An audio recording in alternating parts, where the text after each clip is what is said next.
outside looking in.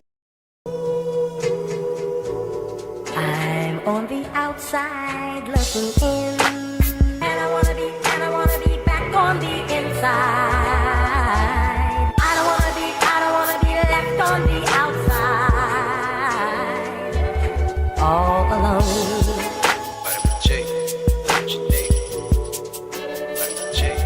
All alone.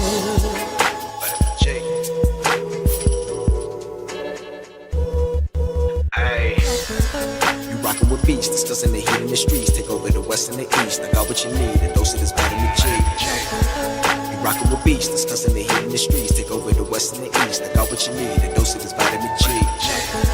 You rockin' with beats, discussing the heat in the streets. Take over the west and the east. I got what you need, a dose of this vitamin G. Rockin' with beats, discussing the heat in the streets. I got what you need, a dose of this vitamin G. You rockin' with beats, discussing the heat in the streets. I got what you need, a dose of this vitamin G. You rockin' with beats, discussing the heat in the streets. Take over the west and the east. I got what you need, a dose of this vitamin G. Vitamin G. Vitamin G. Got what you need. I'm on the outside looking in. And I wanna be back on the inside. I don't wanna be left on the outside. All alone. Vitamin G. Got what you need. Vitamin G. Got what you need. All alone. Vitamin G. Discussing that heat in the street. Hey, we got just what you need on Vitamin G. You rockin' with beats, discussing the heat in the streets. Take over the west and the east. I got what you need, a dose of this vitamin G. You rockin' with beats, discussing the heat in the streets. Take over the west and the east. I got what you need, a dose of this vitamin G. You rockin' with beats, discussing the heat in the streets. Take over the west and the east. I got what you need, a dose of this vitamin G. Rockin' with beats, discussing the heat in the streets. I got what you need, a dose of this vitamin G. You rockin' with beats, discussing the heat in the streets. Got what you need, a dose of this vitamin G. You rockin' with beats, discussing the heat in the streets. Take over the west and the east. I got what you need, a dose of this vitamin G. Vitamin G.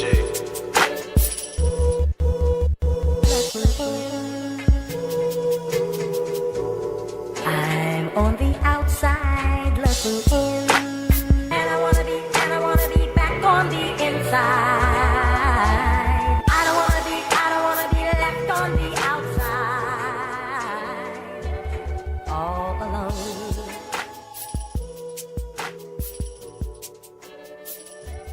All alone.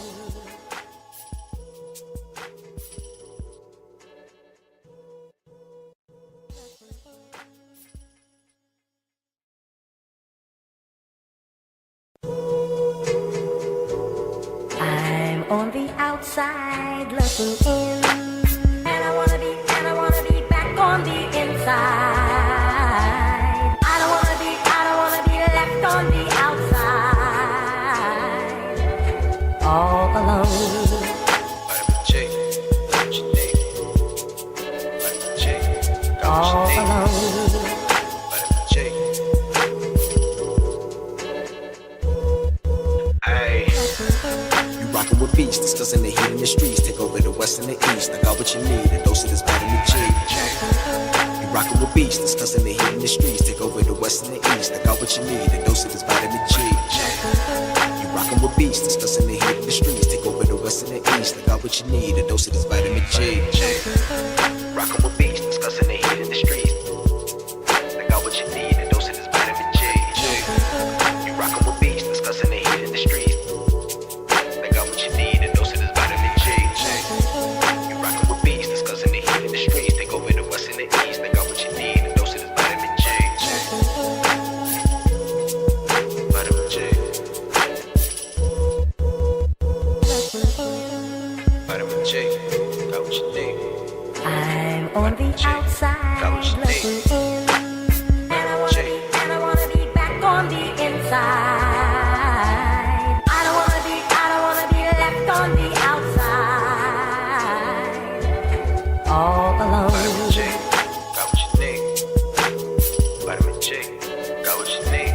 all alone.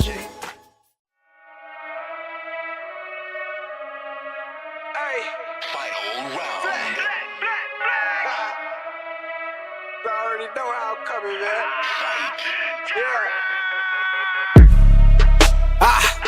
Try run the town. Tell them no duck when they hear that sound. How they gon' come up now? Heavy as they head that'll wear that crown. I'm going pound for pound. And if it's about smoke, then we talk all of that.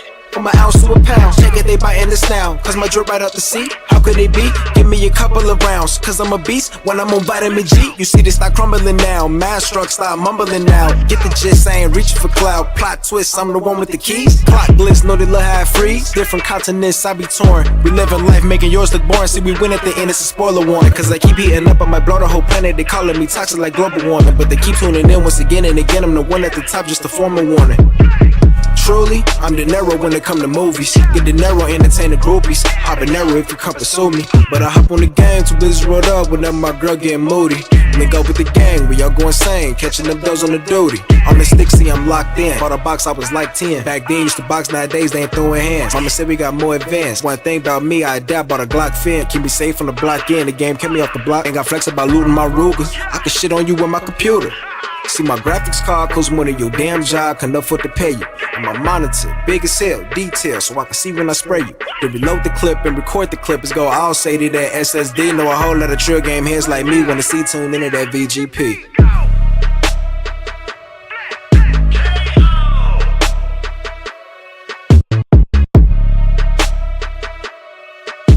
Take over the west and the east, and we got just what you need on vitamin G.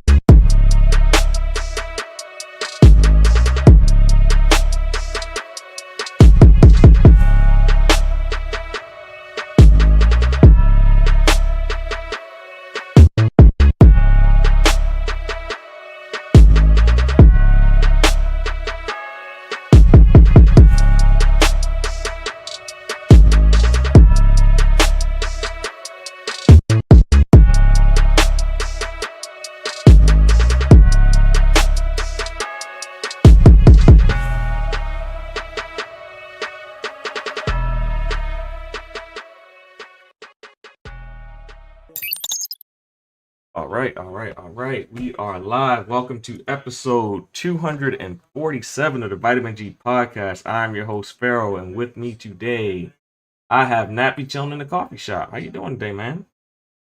Doing good. I am brewing my tea as of right now. As I'm making my tea. If you guys want to hear about my week it went swell. So I have been going down memory lane with my Xbox 360. I have been downloading games and have been ripping games and putting them on my PC, which is actually extremely easy to do because of one of our topics that we're going to talk about. And basically just looking at all the cool projects. But I'm not going to talk too much about it because it is a topic as of right now. It is a topic. As far as everything else, Razor Edge scripting is going very well. Definitely enjoying this Android handheld gaming device right here. It's pretty cool. Also, just been working on that. The Xbox 8-bit dough. The 8-bit dough Xbox lineup is what I've also been working on as well. So besides that, also, it's still summertime. It's hot, and we went out and get some Icky buns. It was cool for a minute. It got hot again. It did. It got out till.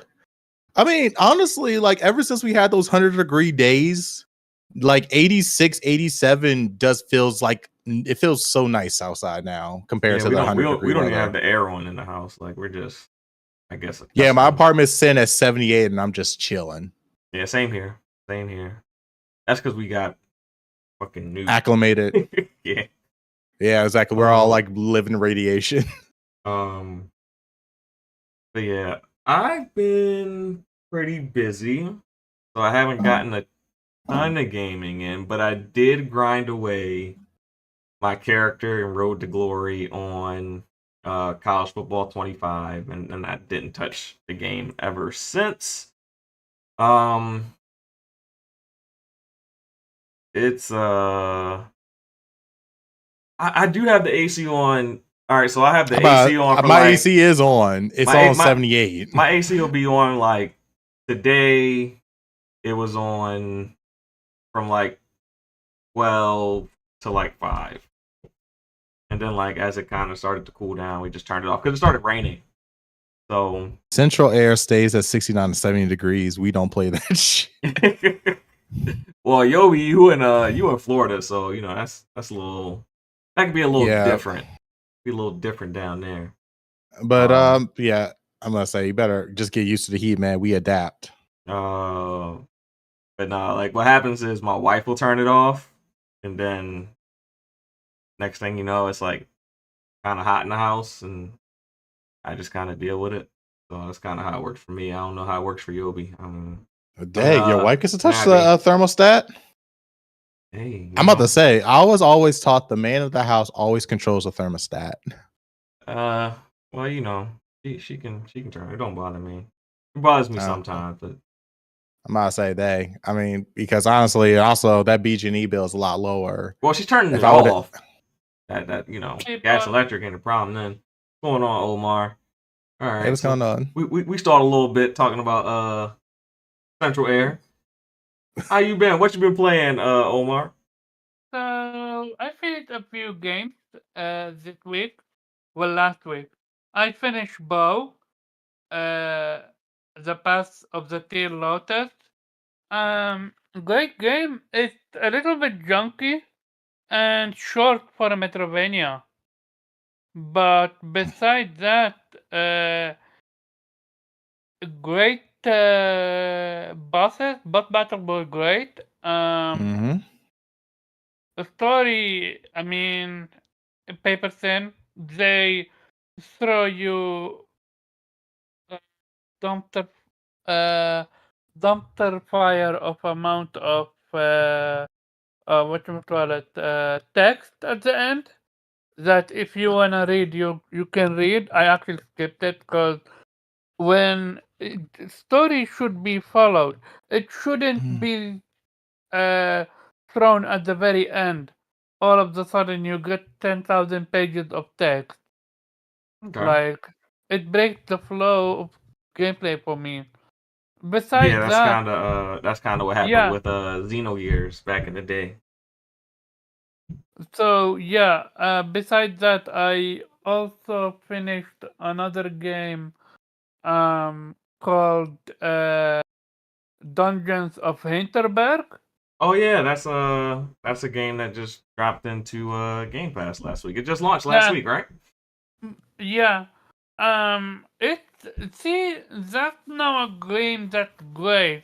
A story that started slow. In the middle, I started to understand everything, and at the end, it wrapped itself up in a nice bow. Mm-hmm.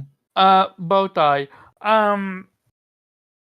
The story is it's just basically the dungeons, why they're here, and why is Hinterberg experiencing what it's experiencing. Great story. I genuinely enjoyed it. The concept is basically Persona, but not turn-based. So basically, you have people that you meet in the town, and every one of them gives you different what we call it benefit. Like you can befriend one person that gives you mana, or one that give you health, or one that give you like make for example make your everything that you buy from the shop free, something like that. And the combat is fun. It trap you in a closed small arena, and you fight enemies and you solve puzzles. But here is the kicker, and this is what makes this game so interesting. There is around 4 areas. Each area gives you 2 abilities. One is your main ability and one is your sub.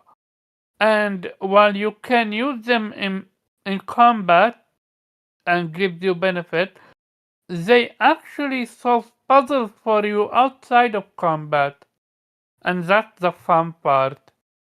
And when you go inside the dungeons, you need to make use of them and solve puzzles. And this is, I don't want to spoil some of the skills, because it's not that wild, but it was fun. It Okay. was versatile as fuck. I had a blast with this one. And right now I am playing whatchamacallit, Remnant 2. Okay. Oh, really? Yeah, Oh, yeah. How yeah. you liking Remnant 2? Yeah, they were Sorry? just they were talking about teaming up with I think you and Kofi last week. Kofi. Yeah, Yeah, but Yeah. he because it's couldn't make it, cross-platform. so I'm just playing on my own right now. But why Okay. did you ask Nappy? No, I'm saying, how are you enjoying Remnant 2? I beaten Remnant 1 multiple times, I think. I had a blast with it, including the DLC. So 2 for me, it started off strong, dude. I was not prepared to start off like that, where you're literally in an obscure area with robots. I'm like, okay, that's something new. I was expecting some small enemies. But right now, I went with the handler. Okay. Cause solo, I need a partner. And I'm waiting until I to open up summoner. I'm gonna then choose the summoner class at my secondary. I got you. Oh, nice. All right. Yeah, I'm a huge summoner fan, so I'm excited for that. As for the game, yeah, it's fun. I've beaten a few bosses right now. I think 2 or 3. Uh, the eye, the abomination, which was fairly easy, and a few mini bosses. Oh, and one thing I'm gonna give Remnant credit is in the open map, you actually encounter mini bosses out of nowhere. They're Yep. roaming free. They're Mm-hmm. not stationary. Furthermore, there are multiple ones that teleport to you. So be prepared for some screwery when it comes to your gameplay. I'm having a blast with this one. But yeah, I wanted to play Flintlock, but my PlayStation PC, it can handle it, but right now it's giving me an error code, and it was running on a slow frame rate. So I will need Oh, to have my friend fix that shit before I start the Flintlock again. Are But that's you yeah, playing it? interesting. Are I'm you about to playing it on say Game Pass? no. He's saying he no, has a 4070 though. So I'm yeah, like, are you sure it's yeah. not the I Is even it updated my drivers? router. I even updated my router. Your I router or your drivers But I'm saying I are? if he's mean the playing it driver. on the Xbox app, it might be an No, issue like the update. You playing it on no, Steam no, or no, something? no. No, I'm saying the Nvidia driver for the graphics card itself. Yeah, because that's what Have he you? recommended. I remember the demo having the same issue with. It's gonna be fixed. It's just a matter when my friend have time for me to fix it for Hmm. me. But that's about it. Oh yeah, very quick. The new Mana game, a new demo Yeah, arrived on yeah. PlayStation. Trails of Mana. Yeah. Yeah, you can download it.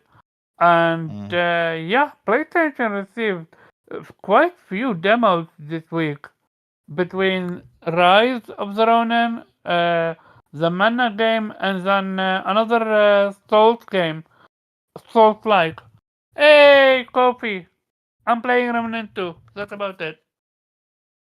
Okay. Cool.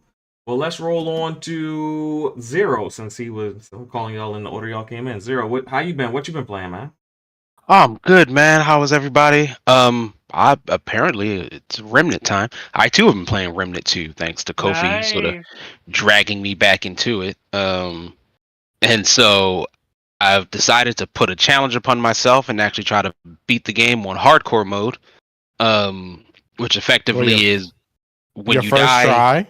Yeah. No. I've beaten the game already. Um, Okay. it just would be my first hardcore mode, so I've never done. I didn't even know it had it.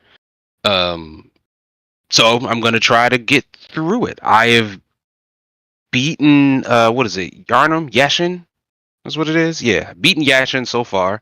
Did you beat the final boss solo or with friends? Because I know the final boss is on some fuck shit. Both. I beat it solo, and then I beat it with Kofi, and then I beat it with randos as well. Nice. So hardcore mode is once you die, and you have to start all the way from the beginning. Wow, shit. You lose your crazy. character. Yeah, your character dies. You're crazy for this one. No, I'm not. No, but you get the best power ups though from the game, from that Yeah. mode. That gives you the best power ups for your character. The only thing I'm gonna try to cheese on, just because like this boss is just a bit of a nightmare, is the labyrinth. Apparently, if you bring somebody in for the labyrinth boss, if you die, they can summon you back, so you won't perma die. I don't know if it works for everything, but apparently that's the easiest way for the labyrinth boss. Particularly because it's not labyrinth boss is a skill check, not necessarily like a DPS thing or anything. And sometimes you just might go left when you meant to go right, and you get crushed instantly. Yeah, that can definitely happen. Yeah, but otherwise that's it. Multiverses. Samurai Jack has just been released along with Agent Smith came out a little while ago, but Samurai Jack's been released, so that's fun. Having a good time playing as Jack. That's mostly been it, man. I've jumped in the First Descendant. How do you balance your time playing 2 online games at the same time? I just focus on the ones that I want to, and then leave them alone. Like Multiverses, I just play like maybe 10 rounds a day, and then I'm done. That's like a Smash And the rounds Bros. only Game. last It's like not 2 like minutes. Yeah, it's not gonna last very long. I just play enough to try to like get my currency up to continue to buy new characters. The grind is ridiculous in that game. Zero. You need to get this controller if you're gonna play. The Warrior too, man. Everyone loves this. I got a friend who's like a legit Smash player, so he's about to tell me if this is Smash Project M worthy or not. Oh, Project M. All right. We'll see. But yes, so it's good, just having a good time with it, and nothing new comes out as far as I know. So I'll be with these for a while, and I haven't jumped into Elden Ring DLC yet, but I'm gonna get there. Okay. Sounds good. All right. Now let's get over to Captain Xbox.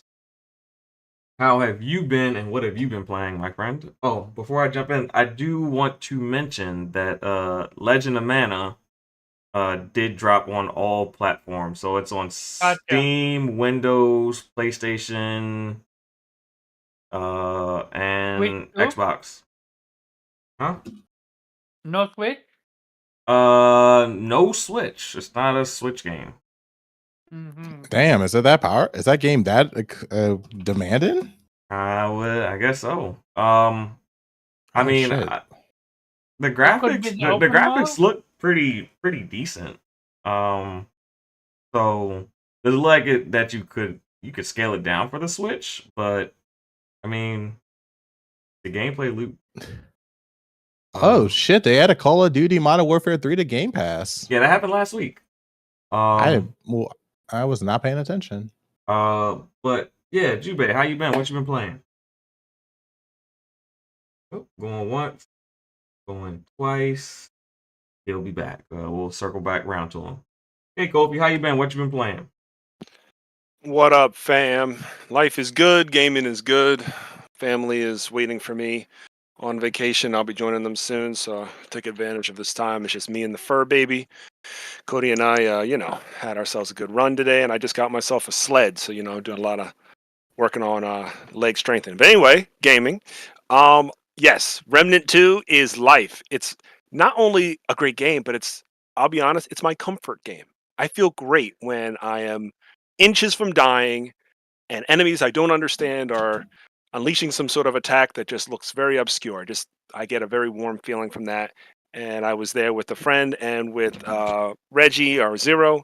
And man, it's great. And Zero, shout out to you for embracing hardcore mode.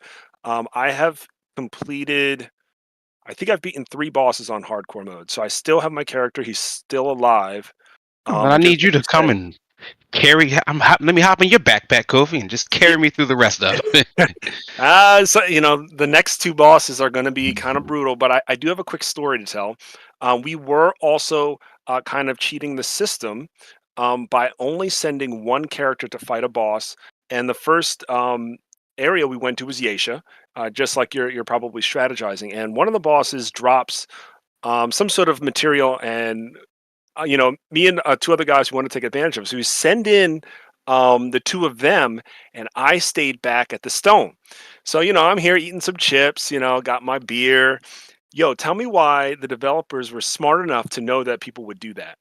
And typically in a boss fight in Souls, you step through a barrier, right? Some sort of gray Mm. barrier. Well, that barrier disappeared, and all of the ads chased me. And I cannot tell you the level of terror that I experience when I turn around and all the Yeisha beings are not chasing my friends who are fighting the boss. They are only after me. And Mm. Yeisha creatures will grab you and take you into the sky. Yo, I was like, what is going on? So I don't know if that happens in any mode besides hardcore, but they will come for you. And that gray barrier no longer matters. Developers know exactly what you might be trying to cheese, but I will add it does work for the labyrinth. So yes, lots of crazy stories to tell about that. But outside of that, a lot of Stellar Blade has been on my plate. Nice. Stellar Blade is just it's just Amazing, huh? yeah, it's just amazing. I mean, I really ignored all the promotions. I haven't seen a lot of the bosses, so every time I come and fight a new boss, I just fought a boss called the Juggernaut. Loved Yeah. it. Juggernaut was great. The bosses before that are great. The combos are great. It's just awesome, and I feel so pleased that I own the Japanese version of the game that is not available anywhere else in the world. But it has the lip sync. It's got all the text and language, and the acting is really good. So I'm just shocked they didn't make that iteration of the game available worldwide. Um, Interesting. So you're playing with the Japanese audio. Yeah, Okay. I didn't think they'd lip sync it because it's only available in Japan, but it's completely lip synced. Uh, uh, try the what Chinese audio. It's well. It's very You mean good. you mean It Korean? sorry You mean Korean. the My bad. Korean? Yeah, Yeah. Hmm. I've heard. I mean, obviously, it's made by Korean developers, and I absolutely the reason I got the Japanese version is because I wanted both. I wanted the Korean and the Japanese, on Mm. disc. And the Japanese Does version it is the get only one that also does that. English or no? That's right. So the English is also on the Japanese version. Wow. Yeah, it's a superior version. Um, so yeah, love it. And then First Descendants. I honestly beat the Pyromancer, but I was so salty about the Pyromancer. Nappy, you know what I'm talking about. This boss is stupid. So I took a break Why from that. the fact that he can absorb 85% of your bullet damage and he's like an I mean, ability based boss.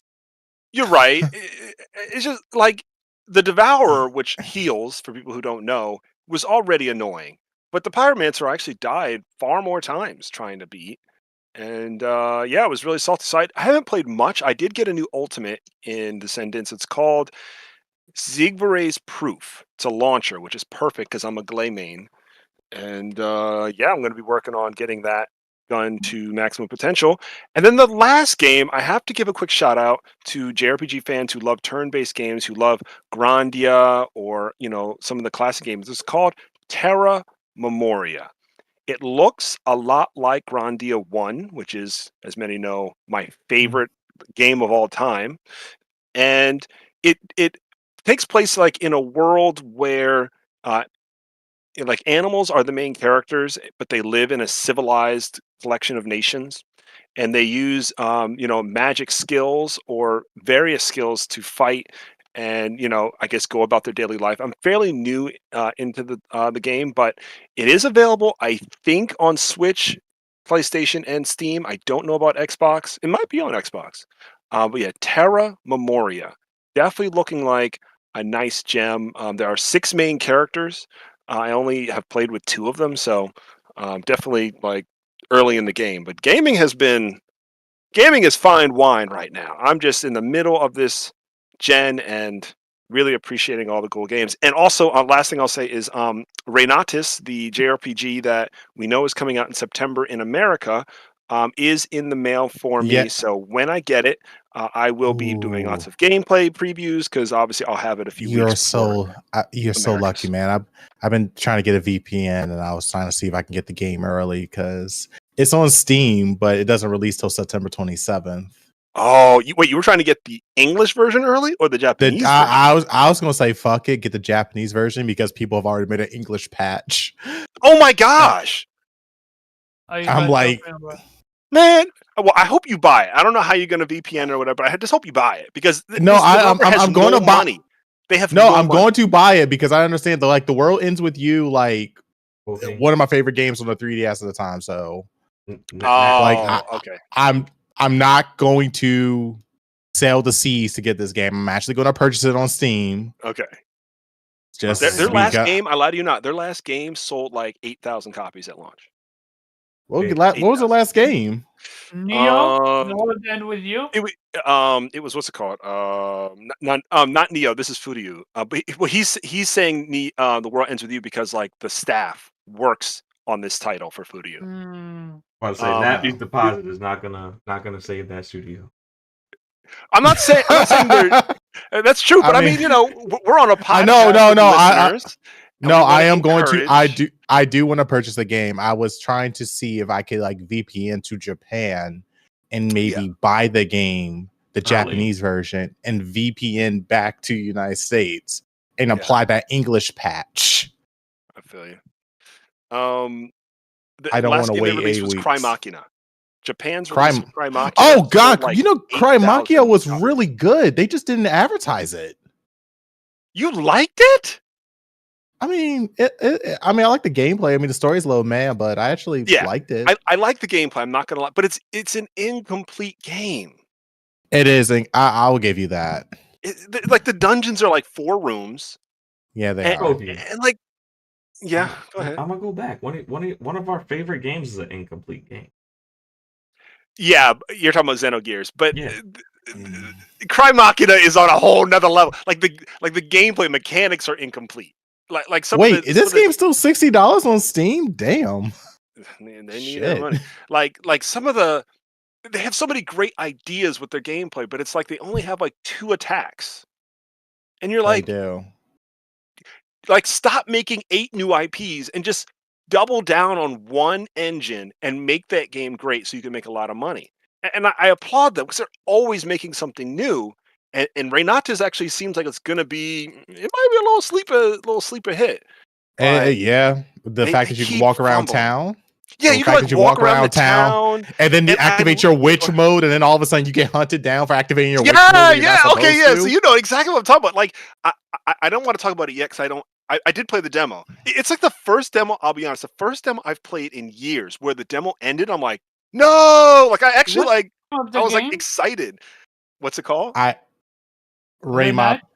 Renatus. Renatus. Renatus. I actually Kofi, I played the demo as well on the Nintendo Switch, and that's what made me want to get the game. But then I saw it on Steam, and I was like, "Oh, okay, yeah, they definitely deserve my purchase." And then I was like, "Fuck, Japan only gets it first, and we got to wait 8 weeks." And I'm like, "English patch." A long time ago, a developer named From Software had similar financial woes, but one title changed that. And maybe Furyu has an opportunity. Yeah, I could definitely see that this game does like. If you're someone that likes like the gameplay of Kingdom Hearts, then you're definitely gonna like the gameplay of this. Yeah, it's kind of like a mixture of like Kingdom Hearts and some of their other titles. So I would definitely, and also the fact you interact in town and stuff seems very. I like the concept of it, so I really want to explore the world. Play a game. Plus, you have a cell phone. You can listen to people's conversations. I was like, "Yo, this game's actually like legit." Yeah, I mean, it's been a while. I haven't gotten a good action RPG game in a good minute. I've been going back to just playing other games because I've been testing out some stuff on my little Razor Edge. But yeah, that's such a good game. Sorry, that was it for me. I was going on for a while there. All right, cool. And last but certainly not least, if he is available, Jubei, how you been? What you been playing? Hey yo, can you hear me? Yeah, I can hear you just Yeah. fine. Yeah. So, hey everybody. I've been playing college football. I've dabbled in Flintlock. I need to start Dungeons at Hinterberg. Um, Damn, what else? There's not a whole lot going on. It's just and I did start a Kunitsugami as well, which is fun. By the time I got to play it. So what a year for gaming. Mm. All right, cool. With that being said, I want to before I jump into the topics, I want to thank the listeners and viewers who are participating in the chat currently. So let's shout out Tao Zucci, Legendary Yobi, Nate Clinton, Nappy, who's part of the panel, and that's everyone that's been contributing to the chat so far. And as far as comments from the chat, Tao Zucci wanted to let everyone know that Enzo is his new favorite descending character. And Yobi is contributing to the show by letting us know that he's been playing Project Zone X and Starfield as the female Twi'lek Mandalorian with a droid by my side flying, the Ebon Hawk being a badass, and building outposts around the galaxy. And we will be touching on Starfield a little bit during this show, so stay tuned. So before we jump into our what's on your mind segment, just want to encourage everybody to hit that like button and share this out. And with further ado, let's jump into what's on your mind. Is there a gaming related topic that is not related to topics today that someone wants to touch on? I kind of made the topics for the show, so people didn't really get a chance to contribute. This is their chance. So Yeah, I got. I'm sorry. Go why on. You can go on. All right, I'll let for Omar go you. first. I know he had one. Yeah, you kind of hogged this topic, Nappy, a lot. So I know. No, it's my fault. Yeah, I got you. no, you're good. What you got for us, Omar? Go ahead, Nappy. I'm in the middle of the battle, so I'm about to. He starts to talk and then he stops. All right. Okay. What is okay. on your mind, Nappy? So real quick, Suicide Squad just dropped their season 2 update, and they added Mrs. Frost as a playable character. Nobody likes it. Nobody cares. Yeah, nobody wanted Mrs. Frost.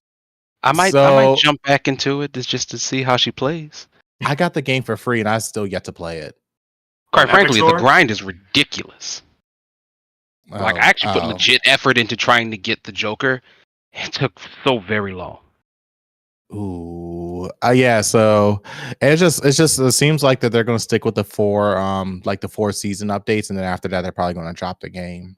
They did promise 4 minimum, so yeah. Suicide Squad. Unfortunately, it has such a great concept, but they already got burned once with what was that game? Gotham Knights.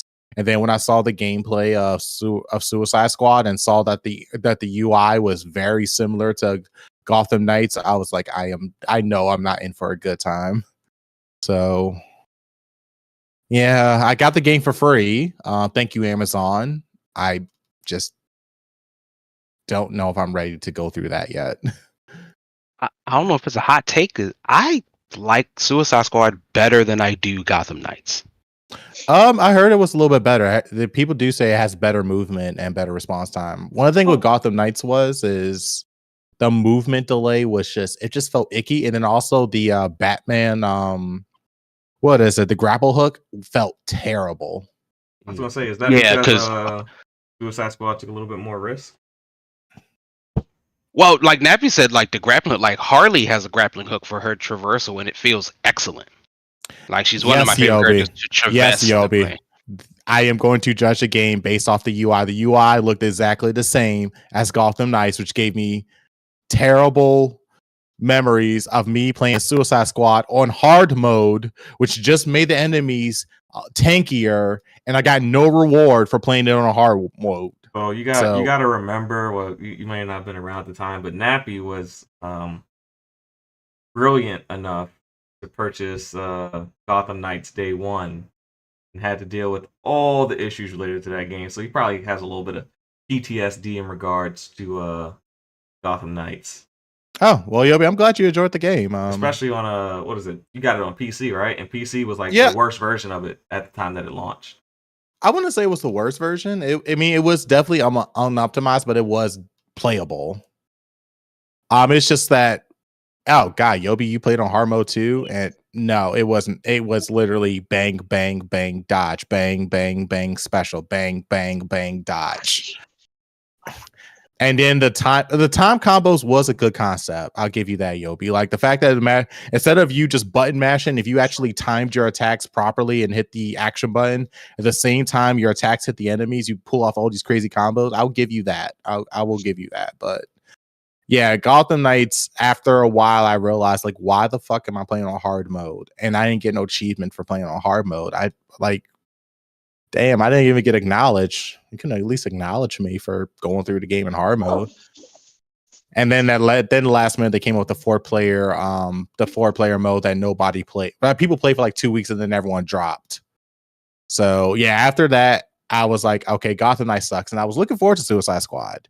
But then I saw the UI and then I saw some of the character specials where it was Boomerang Man was doing.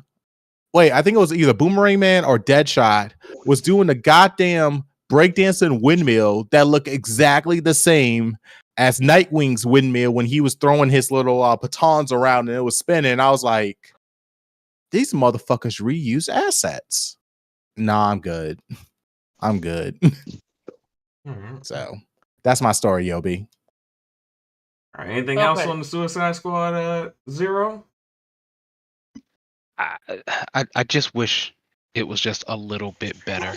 I really like the story that they're going for, but they can't do much more.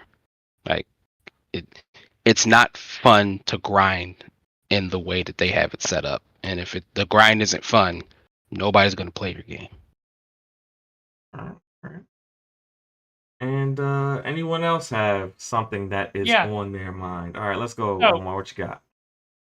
Dragon Quest creator Yuji Horii says it's harder for games to have a silent protagonist as graphics are becoming more realistic.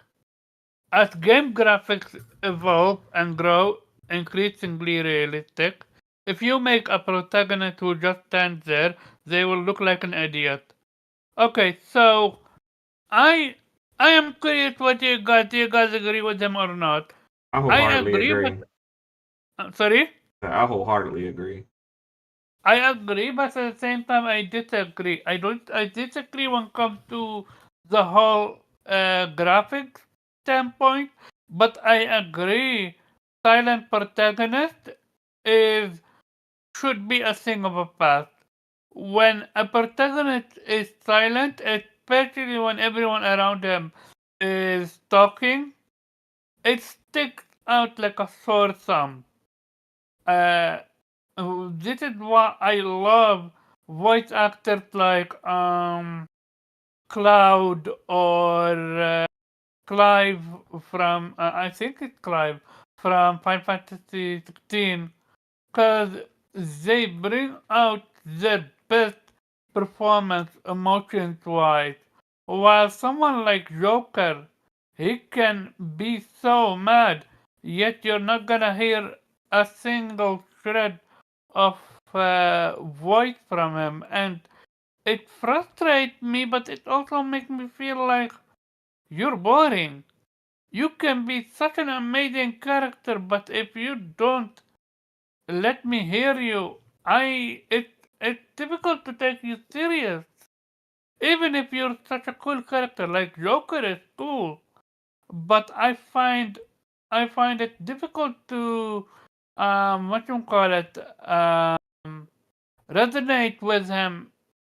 Instead, I resonate with his cast members because I hear their voices. I hear them when they're angry, when they're sad, when they're happy, when they're going through character development. While him, he's just silent. Yeah, the last game I played extensively that had a silent protagonist was was it Dragon Quest 11? And Yeah, I it got just bored with that. it detaches you from the character, and like you just Thank like you. he's not like he's a conduit of like for the story, but he's not doesn't really feel a part of it. You know, as far as like his personality, doesn't really get a chance to build a relationship with the characters in a way that, you know, is quite meaningful. Um in my eyes, and I think especially when you add voice acting to your game, because in Dragon Quest 11, there all the other characters were voice acted. So to see all the other characters be voice acted and have interactions, and for your character to have nothing, it definitely um, detaches him from the story in a way. And I think, you know, I don't think you can continue to do that anymore with the larger games. Maybe on the double A or single A games, or games that are kind of like on the Switch where you kind of get away with that, like the Pokemon type games where the protagonist really doesn't have to say it. Like there are certain type of games where you can get away with it, but like for the larger games that you're gonna already have voice acting in it, yeah, I don't think you can afford to have a silent protagonist in today's era. I feel like I Gotcha. completely Well, disagree. You disagree? oh, Yeah. go ahead. Get your bars Let's off, hear man. your thoughts. I guess my initial thought is if we're just talking about silent protagonists in the traditional way, maybe. But if the idea is just that like the person doesn't speak, no, I'm not too convinced. For to start with, like based on Pharaoh's statements, like people loved Cloud long before they heard what he sounded like. And the only reason people were even connected to him is because he's a silent protagonist. Yeah, but this is Now, but we're talking about as games advance. We're not talking about but back in I'm the but day. what I'm saying though, like, is it the idea still is if Cloud's an interesting character, you'll be connected to Cloud. It shouldn't theoretically matter what the graphics look like. But Cloud wasn't a Because silent protagonist. He still had a ton of lines in the game. Maybe he may have not been like the most vocal, but he had a person like he had and conversations with. that's where it is, and I think you said the word personality being key here. It's odd considering like 2022's game of the year was Elden Ring, starring a silent protagonist. Almost all of the Souls games are silent Right. protagonists. Yeah, but they're Yeah, not surrounded by cast my members who have my voice my acting. There, It's kind of there's a great and see part the of thing the was quote I think is a bit misleading because he seems to very specifically be talking about JRPGs. yeah. Or That's what I'm yeah saying. RPGs, if you will. That's what I'm leaning towards is that he's speaking specifically towards his genre. yeah. Yeah. The thing about Elden Ring and so okay, like there is a reason why what's his name the dude from Sekiro Shadow, he was relatable and he felt real, unlike the character that you create in Elden Ring or Soul Game. Especially how Soul Game do their games storytelling, which is via NPCs, via text from item descriptions, but not actually via storytelling itself. So that's why, to me, focusing on that is on the boring side. But what I agree with you that JRPGs, yeah, absolutely tick like a sore thumb. Well, but even then, no, I still not necessarily. You just have to be clever about how you do it. A person who is Mm. silent does not mean they can't communicate. It just means that they're silent. Yeah. And there's a difference. So, like, if you ever played any of the old Super Mario RPG, Mario does not speak. but he is very emotive. He has tons of personality. You can very clear, and everybody else speaks around him. He doesn't say a word, and historically, Mario says nothing anyway. And in fact, pretty much all of the Mario RPG games, like he doesn't talk, but he's expressive. He has enough personality, and he can do things where he doesn't need to speak. So that's why I push back on the idea that a silent protagonist can exist, particularly because, like he mentioned, graphics. JRPGs are not the leading things in graphics anyway. Every once in a while, we get a Final Fantasy, but like this is the guy who makes Dragon Quest. So I don't like you can still have a silent protagonist in your Dragon Quest games. Nobody would bat an eye. It's not a Final Fantasy or Yakuza. Yeah, we're still. I mean, they look good, but like they're not Final Fantasy or Yakuza. So I don't know. I don't necessarily think I agree. You just have to be clever enough to allow for your character to emote or show their personality, even though they don't speak. Particularly because, like in real life, there are people who cannot speak or who don't speak. Like you could theoretically create a game designed around a character who, for lack of a better term, has a disability, being they don't speak. And you can be very clever in how you approach that narrative and what you do with that, and it could bring some cool gameplay mechanics. You know, I kind of want to swing this over to the JRPG King. I don't want him to be silenced on this one. Yeah. How do you feel about the silent protagonist in today's big budget gaming, Kofi? I'll start with my TLDR. The TLDR is I prefer a full-on personality or at least speaking video game character. But both Pharaoh and Reggie brought up things that kind of made me think about my perspective. Pharaoh, you said that AAA games definitely should not be doing it, but AA, the Falcoms of the world will be fine getting away with it. I never thought about separating the challenge that Hori is talking about by a budget or like visual production, but I think there might be something to that. And the reason I say that is I really don't think the silent protagonist, even with our best known developers, are going away anytime soon. I think one of the biggest developers that promotes the silent protagonist is our friends over at Atlas. They love making these like Metaphor or Persona or Shin Megami Tensei.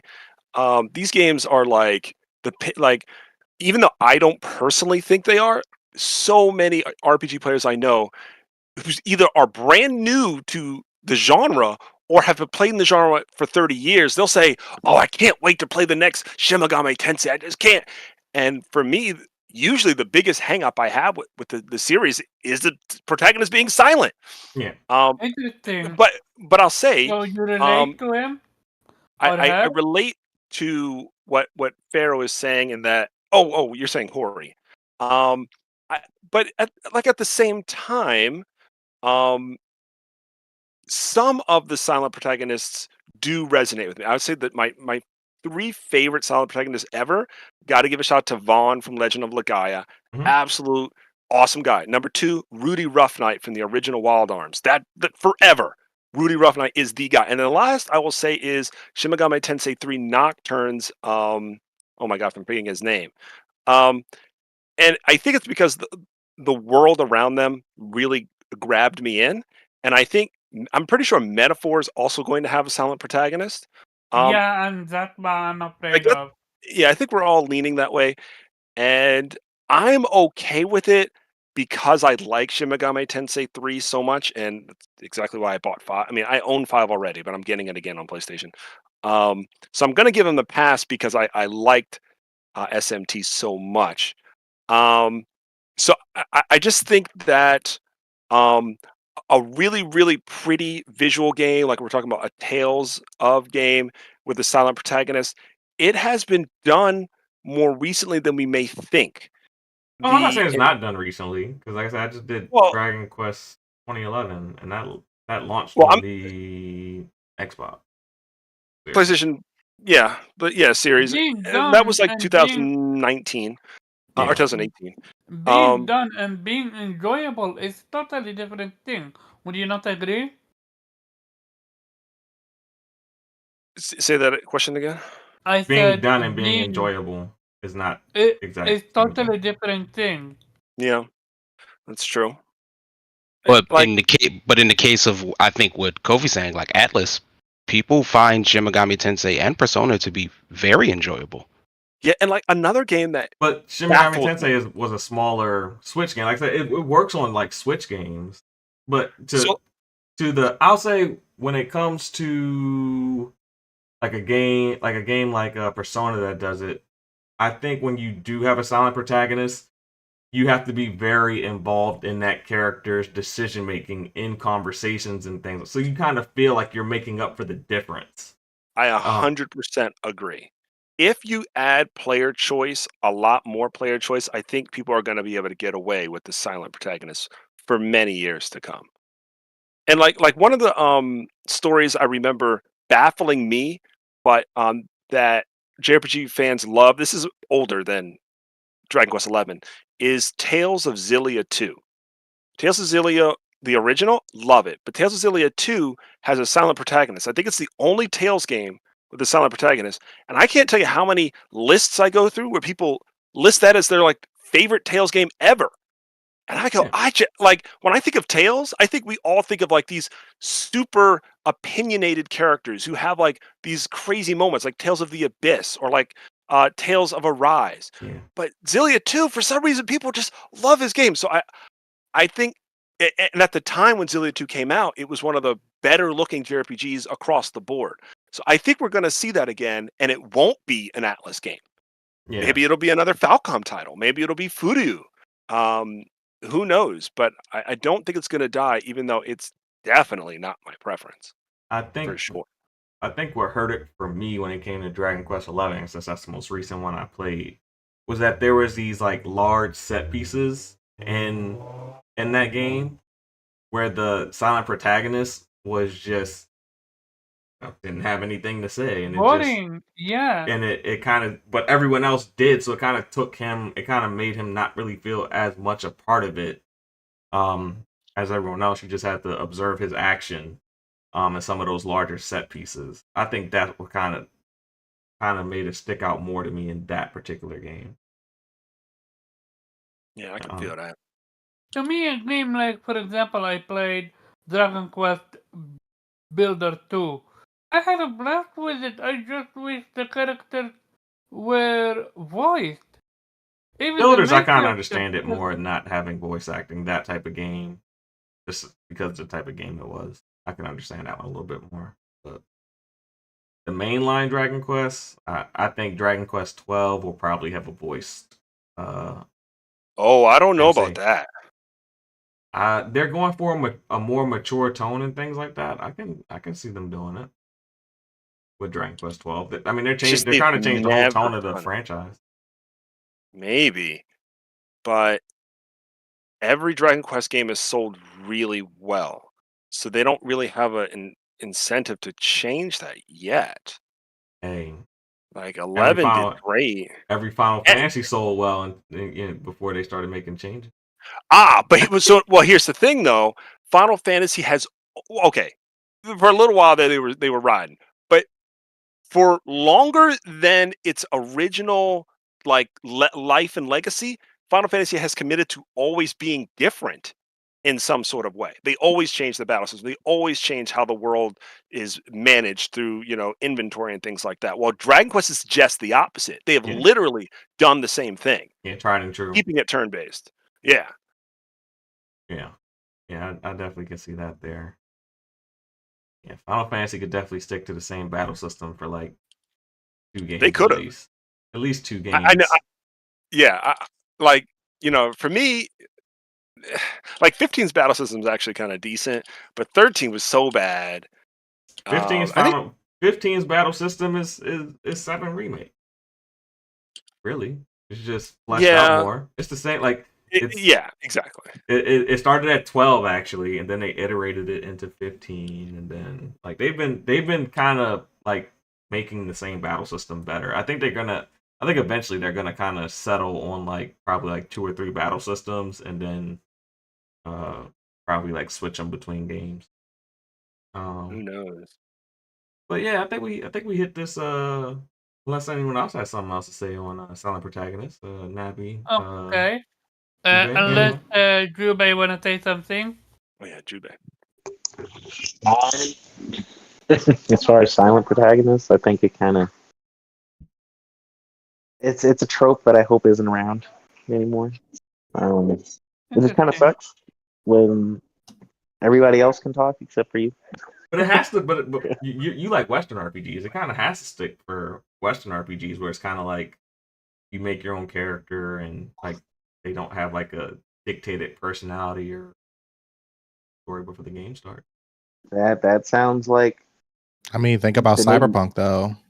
maybe that's a job for AI. Maybe AI can come up with different voices. Who knows? Master. That's like, Give you some choice, or just fucking record extra voices and give you some fucking choice. Yep. You don't need a big star to be the main character in an RPG where you can create your own character. You just need a voice. Yeah. Have Sure. several voices. You can have stars for the supporting cast because they don't change when you see the I fuck they bet you are. one thing in the next, I'll say 5 years. I think it would be less, but in the next 5 years, you'll be able to submit your voice, and the AI will be able to take like a couple words and then make your character sound like you for the entire game. Ooh, That'd be tight. I think Actually- I think that'll come within the next 5 years. it's funny that you said that because I completely forgot about this. It's very new, so we don't have a lot of data on it yet, but there is a video game strike right now. Yeah, there is a video game strike by voice actors, but the reason I'm saying this is because Xbox has a specific like game developers conference, and they've spoken about doing this, like being able to not only submit your voice but then license it out for future use also. You better pay me in points. Pay me in Game Pass, bro. No, pay me in points. Your voice has to be popular enough that people wants to use it, and it'll probably only be Kofi's voice of this panel that gets used, since he has that little radio voice. The rest of us will probably be like getting like 50 points a year at best. Damn.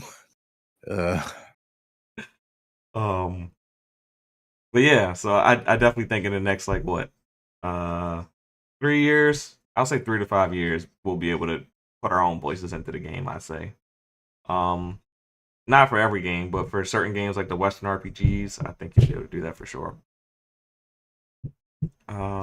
Okay. So the next topic is this. What is this? Wait, what? The investors behind Capcom want Mega Man games on regular basis. Do you think Mega Man can revive the IP or reboot it? The last Mega Man game came out in what, 2019? What was that, Mega Man 11? Yeah, Mega Man 11. Yeah, I think It was Mega 20. Man. That wasn't a remake. That wasn't a remake. 2018. 2018. Okay, I was 2018. close. Yeah, Close. Reggie Yeah. will definitely know. So it's not necessarily dead. I guess it's kind of dead in the sense that it'll be a decade before they release the next one if they haven't started development on it yet. Right now, I'm gonna say right now they're making bread off of the Mega Man mobile game. A lot of Mega Man fans are still playing the mobile game and they're playing. Oh yeah, versus mode with but that each came other. out like a couple years ago. That game isn't that old. It's like 2-3 years old. Yeah, it's only 2 or 3 years old, but they kind of keep on updating it, and that seems to be like the bread maker for Capcom as far as Mega Man's concerned. Yeah, I know Kofi knows how I feel. If they reboot it, just do a remake of Mega Man Legend. Yep, I was about to say that. Just give us Mega Man Mega Man Legends. Legends would be great. Update the controls, same story. Maybe different voice actors if you can't license the same voices, but remake Mega Man Legends. And because that is where I thought Mega Man was going. You had Mega Man Legends 1 and Mega Man Legends 2. Both were really good games. I think the only knock was that you didn't that I had was that you didn't get Rush and like you couldn't ride on him. But other than that, I thought it was great. What are your guys' thoughts? I was a big fan of the X series, Mega Man X, like 1 all the way up through 7. That I played as Mega Man and Zero and watching the story dynamic, and that was my favorite Mega Mans of all time was the Yeah. Mega Man X series. Agreed. I wanted Rush and Zero in Legends. That's what I was hoping it was progressing to, but never got it. Any other people? I won't say I won't say never because like Super Mario RPG came back and that was never thought I'd see that again. But I would be fascinated if they decided to try to bring back Mega Man. It is my favorite It's the video game investor franchise stuff of all is- long. It Yeah, could be but it could be you double A though but with that type of game. It doesn't have but to be you a big also budget. saw Omar. The other part of that investor thing was like, why can't we just push the game earlier to make it come out sooner? So like investors just say things. They don't have no clue of what's actually going on. It's like It's going to be interesting to see if Capcom gonna cave or not. Well, do it like this way.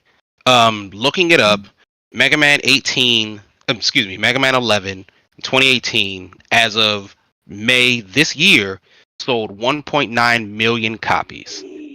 By just assumption based on investors, they do not want 1.9 million copies in a almost 4 to 5 year period. They want way more than that. So they don't actually have any plan for making Mega Man good. It's just saying, I don't know, guys, like, is it Mega Man popular? Maybe. But 11, I believe, is the highest selling Mega Man game ever. And it only got to basically 2 million copies sold. So I'm not convinced that people there's the whole Kenji and Fune thing, but I think that's long and gone. Mega Man Legends could come back, and Tron I think is still low key kind of slightly popular. So I wouldn't be surprised to see the Adventure of Tron Bone come before Mega Man Legends. But I've given up on my favorite franchise for quite some time now, and I just gotta let Vault and all of them and Zero just rest comfortably. Every once in a while, I'm sure they'll make I'd love a new Mega Man Battle Network. Mm-hmm. They did do a re-release of it on Yeah, Steam. they did So. a Yeah, they did. Yeah, the re-release. So like, that's great. Is Love a that new not one. a sign that maybe it's coming back? I think it's a sign that they were trying to gauge interest. But I don't know how well I don't know how well it did. Yeah, I think the only way they gauge interest is with a remaster or like a low budget remake, for Yeah. like the Switch or something like that, and then maybe port that over to PlayStation, Xbox, and Steam at a later date. Yeah, it does not seem to have done as good as say Super Mario RPG. So I don't know. Or even better, like Live Alive, which was like a complete non-factor to most people. I don't think it did as good as Live Alive. So I have an idea for you. So the Mega Man Battle Network on Steam, the volume 1 maxed at 7,747 players. That was his max. That was his max as far as. Oh wait, you said 7,000? Yeah, 7,000. 7,747. That's not a lot of people. That probably means like in total, like maybe like 400,000 played it on Steam, like over like a period of time. Yeah, so it no, but that was the max. Damn, the X series is even worse than the Battle series. It peaked at 818. The X had some really bad entries in there. I'm not gonna lie, but I still like. I don't know, maybe because I grew up with the Mega Man X X series. That was the one I was following. Oh no, X is my favorite series. I'm with you, David. Like X is my favorite series, but like I think was it X8 and with Axel. Like that when wasn't really Axel. Yeah, I know they kind of because Mega Man and Zero kind of both like died, so they had to do something. And now that I'm just looking at the sales, I'm wondering if the investors did the exact same thing I did, got on Wikipedia and said, what's Capcom's highest selling franchises? Resident Evil, which is here, Monster Hunter, which is coming, Street Fighter, which is here, and then it's Mega Man. So they're probably like, why don't we just do Mega Man, guys? I would have Or thought give us Monster a Hunter new. would be like number one by now. Shit. That's so Well, long. I just Monster think- Hunter, the Monster hasn't come out yet with the new game. Right now, everyone's going back to Monster Hunter World for the time being and Yeah, just the next one patiently is waiting. Wilds, right? That's the next one it's called. Right? Yes. Yeah, Yeah. actually, And give it time. January It 2025. Yeah. should be able to beat Resident Evil. Yeah, that's what I'm saying. I'm surprised it hasn't yet, being that it has the multiplayer component. Surprised Yeah. it hasn't beat it yet. But let's go ahead and start working towards our first topics of the day. I know no one wants to be here for 3 hours, so before we jump into the topics, those who are here, I want to encourage you to hit that like button, share this out, and let me get this time stamp. Boom, boom, boom. What we got here? Yeah, we're already an hour in. Let's see.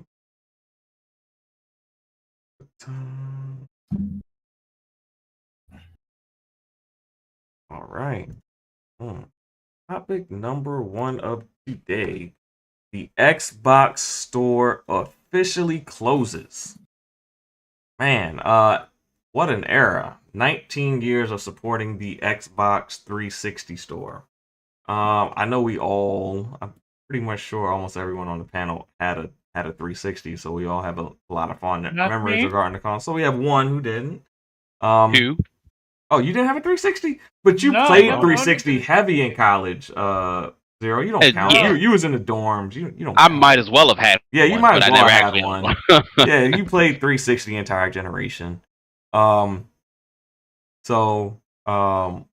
yeah, it was an amazing generation for 360 minus the Red Ring of Death, of course. But it had a lot of great games, gave a lot of great experiences, a lot of great exclusives.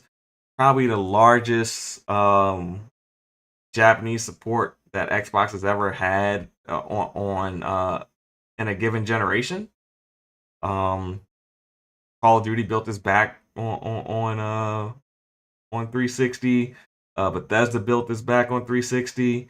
There was a lot of good things that happened during the 360 era. And I'm just gonna go ahead and let people, talk about, their favorite times in the 360 era and what the store closing means to them. Since Nappy kicked off talking about the 360 earlier in his intro, Nappy, what are your thoughts on the end, the closing of an era? This just like I said, this past weekend, I have been investing my time into downloading all these games on my 360 because the 360 was game changer to me in my childhood. But even though it wasn't my first online experience where it came to game, that actually always would go to SOCOM Navy SEALs will always be my first online experience. Like Xbox 360 has revolutionized it. I just have all the memories of sitting in Halo 3 lobbies with a bunch of random people back when we all had our mics on, just having a blast. Me and my friends going over each other's houses, having 4-player split screen multiplayer, and then playing with our other friends with a couple of his friends, 4-player split screen multiplayer, just having a blast. 19 years is a long time to support the 360 marketplace. Honestly, I can't even 100% say I can be upset with Microsoft for shutting this store down because it's a very long time. I had a lot of good memories for it. This is like honestly the pinnacle of this was like so far is still to me considered the pinnacle of Microsoft and part of the console generation was the 360. And at first I was a little sad because I was like, oh, looks like all my games are stuck on a 360. But then of course I forgot I was a PC player, so I was able to do something cool. You gotta love PC people. We are just ahead. We already got an Xbox 360 emulator, motherfuckers. And I got my game SSX on the fucking PC. Oh my god. You're evil, Running. don't you? You're evil, you know that, eh? No, They're so not- this is a crazy they're- thing though. they're This is a crazy still thing. They're It is- boring. Come on, give them time. Give them a No. bit time. Come on. No, so this is a crazy thing. It is extremely easy. So mind you, I purchased all these games that I got on my computer right now, but it is easy to rip games. You don't even have to mod your 360 to rip your games off the 360 and put it on your PC. So you know what? Let me rip these games and put it on my 360. And now I can fucking experience all this stuff. And they already have online for some areas. So I'm like, you know what? You had a good run, Xbox. Thank you for letting me be able to rip my games without modding my Xbox. So I am just having a good old time able to play all my games. And mind you, because this runs on x86, just like the 360 store runs on x86, just like the PC. Oh my god, this emulator got like seamless compatibility. So I'm just chilling. Get to play my favorite games. And this is running really damn good too, yeah. So yeah, if you guys want to know my experience, the 360 has some of the best memories. I'm glad I'm able to emulate it already. That is fire. So I am happy. But again, 360 had a very good run. All right. You might have to like drop a little guide in the Discord so people can kind of follow your steps and get their games on the PC, because this is running pretty damn good. It is seamless. Oh shit. Oh, he's playing live. This ain't even like a pre-recorded clip. He's really playing. I'm dying. Yeah, so I'm playing it live right now, but that's what's up. I'm just saying. All right. This is really good. But yeah, that's my experience. I am really happy. Thank you for all the good memories, and thank you, PC Gaming, for the emulation. All right. And so that's my thoughts. Your favorite game or series during the 360 era? Oh, I'm getting them all my gear. So all my Gears of War. So because I bought Gears of War 4, they gave me all the other Gears of Wars from 3 down. And including Judgment, unfortunately. So I'm in the process of ripping those games and putting on my PC. I got all the Halo games. I'm ripping that, putting it on my PC. Borderlands 2, I'm ripping that and putting it on my PC. Marvel vs. Capcom 2. Xbox arcade games. It turns out people are still playing Counter-Strike on the 360. Oh shit. Till this day. That's crazy. I'm shocked. I was shocked about that. I got Minecraft on 3. Like I'm just moving everything over to my PC because they already working on making the online compatibility to play online with people. They already opened up mobile local like support. So if you have 2 emulators running the game, you can play with your friends. Like it's already there. All right. Like it's great. Like I said, 360, great console, great experience. Thank you for the memories and peace, and thank you for all this community for making it possible to rip games and to play your 360 games on your PC. So I got my 360 sitting right here. So hey, you don't even have to hack it to rip the games off. It's really easy. Yeah, I'm at the look into You just that. need a flash drive. Hey, I'm at to look into that for sure. See, I'm gonna go down the line. Mr. I don't have a Xbox 360, but I played it every day in my college dorm. 0. What are your thoughts on, this amazing run the 360 store had and the closing of it? Honestly, not a lot. I did not know that it was running for about 19 or so years. So like very good on Microsoft for continuing that level of support. But I actually didn't spend a lot of time on the 360 store. But the 360 is where they initially. Is that where avatars first showed up? Yes. Yes. So I do remember the avatars, and that's really fun.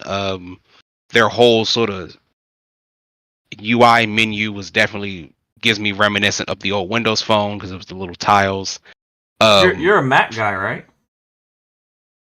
No, PC, I was PC. For a little bit. Yeah, but Mac designed the Microsoft store for them.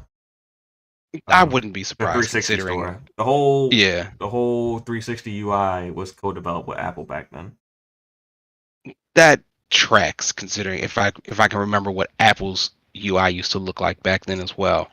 Being is that they've never reached those heights with a UI since. I mean, I'm not really surprised. Yeah, they never have. yeah. So it's just like, but not that I have anything to the store itself. I just never spent much time on there because all of my time was spent playing Halo. Like the games are already bought. Yeah. So I didn't do a lot of, but I do like to very distinctly remember those menus, the avatars and all of that stuff. So like, great run, particularly for a piece of software that has had, so many new iterations over the years. And in this industry, you be hard pressed to find any company that allowed to stay around for more than 10 years, let alone 19, hell, even 5 for some of these things that we got going on. So, good on Microsoft. RIP to the store. The memories have been made, and I'm sure people will reminisce all over. I would love to know if somebody went out there and bought all of 360 games, very similar to. There was some guy who went on a run, brought like 5,000 games or something like that. They was talking about Yeah. that. Yeah, so the Gamer Vault has all the games, but like game companies like EA has kind of like requested them not to share them. Like, say for instance, Borderlands 2 is not shareable. They make sure okay. Yeah, so because it's That's currently on the fine. Steam store. Yeah, that's fine. Like, I don't even necessarily like.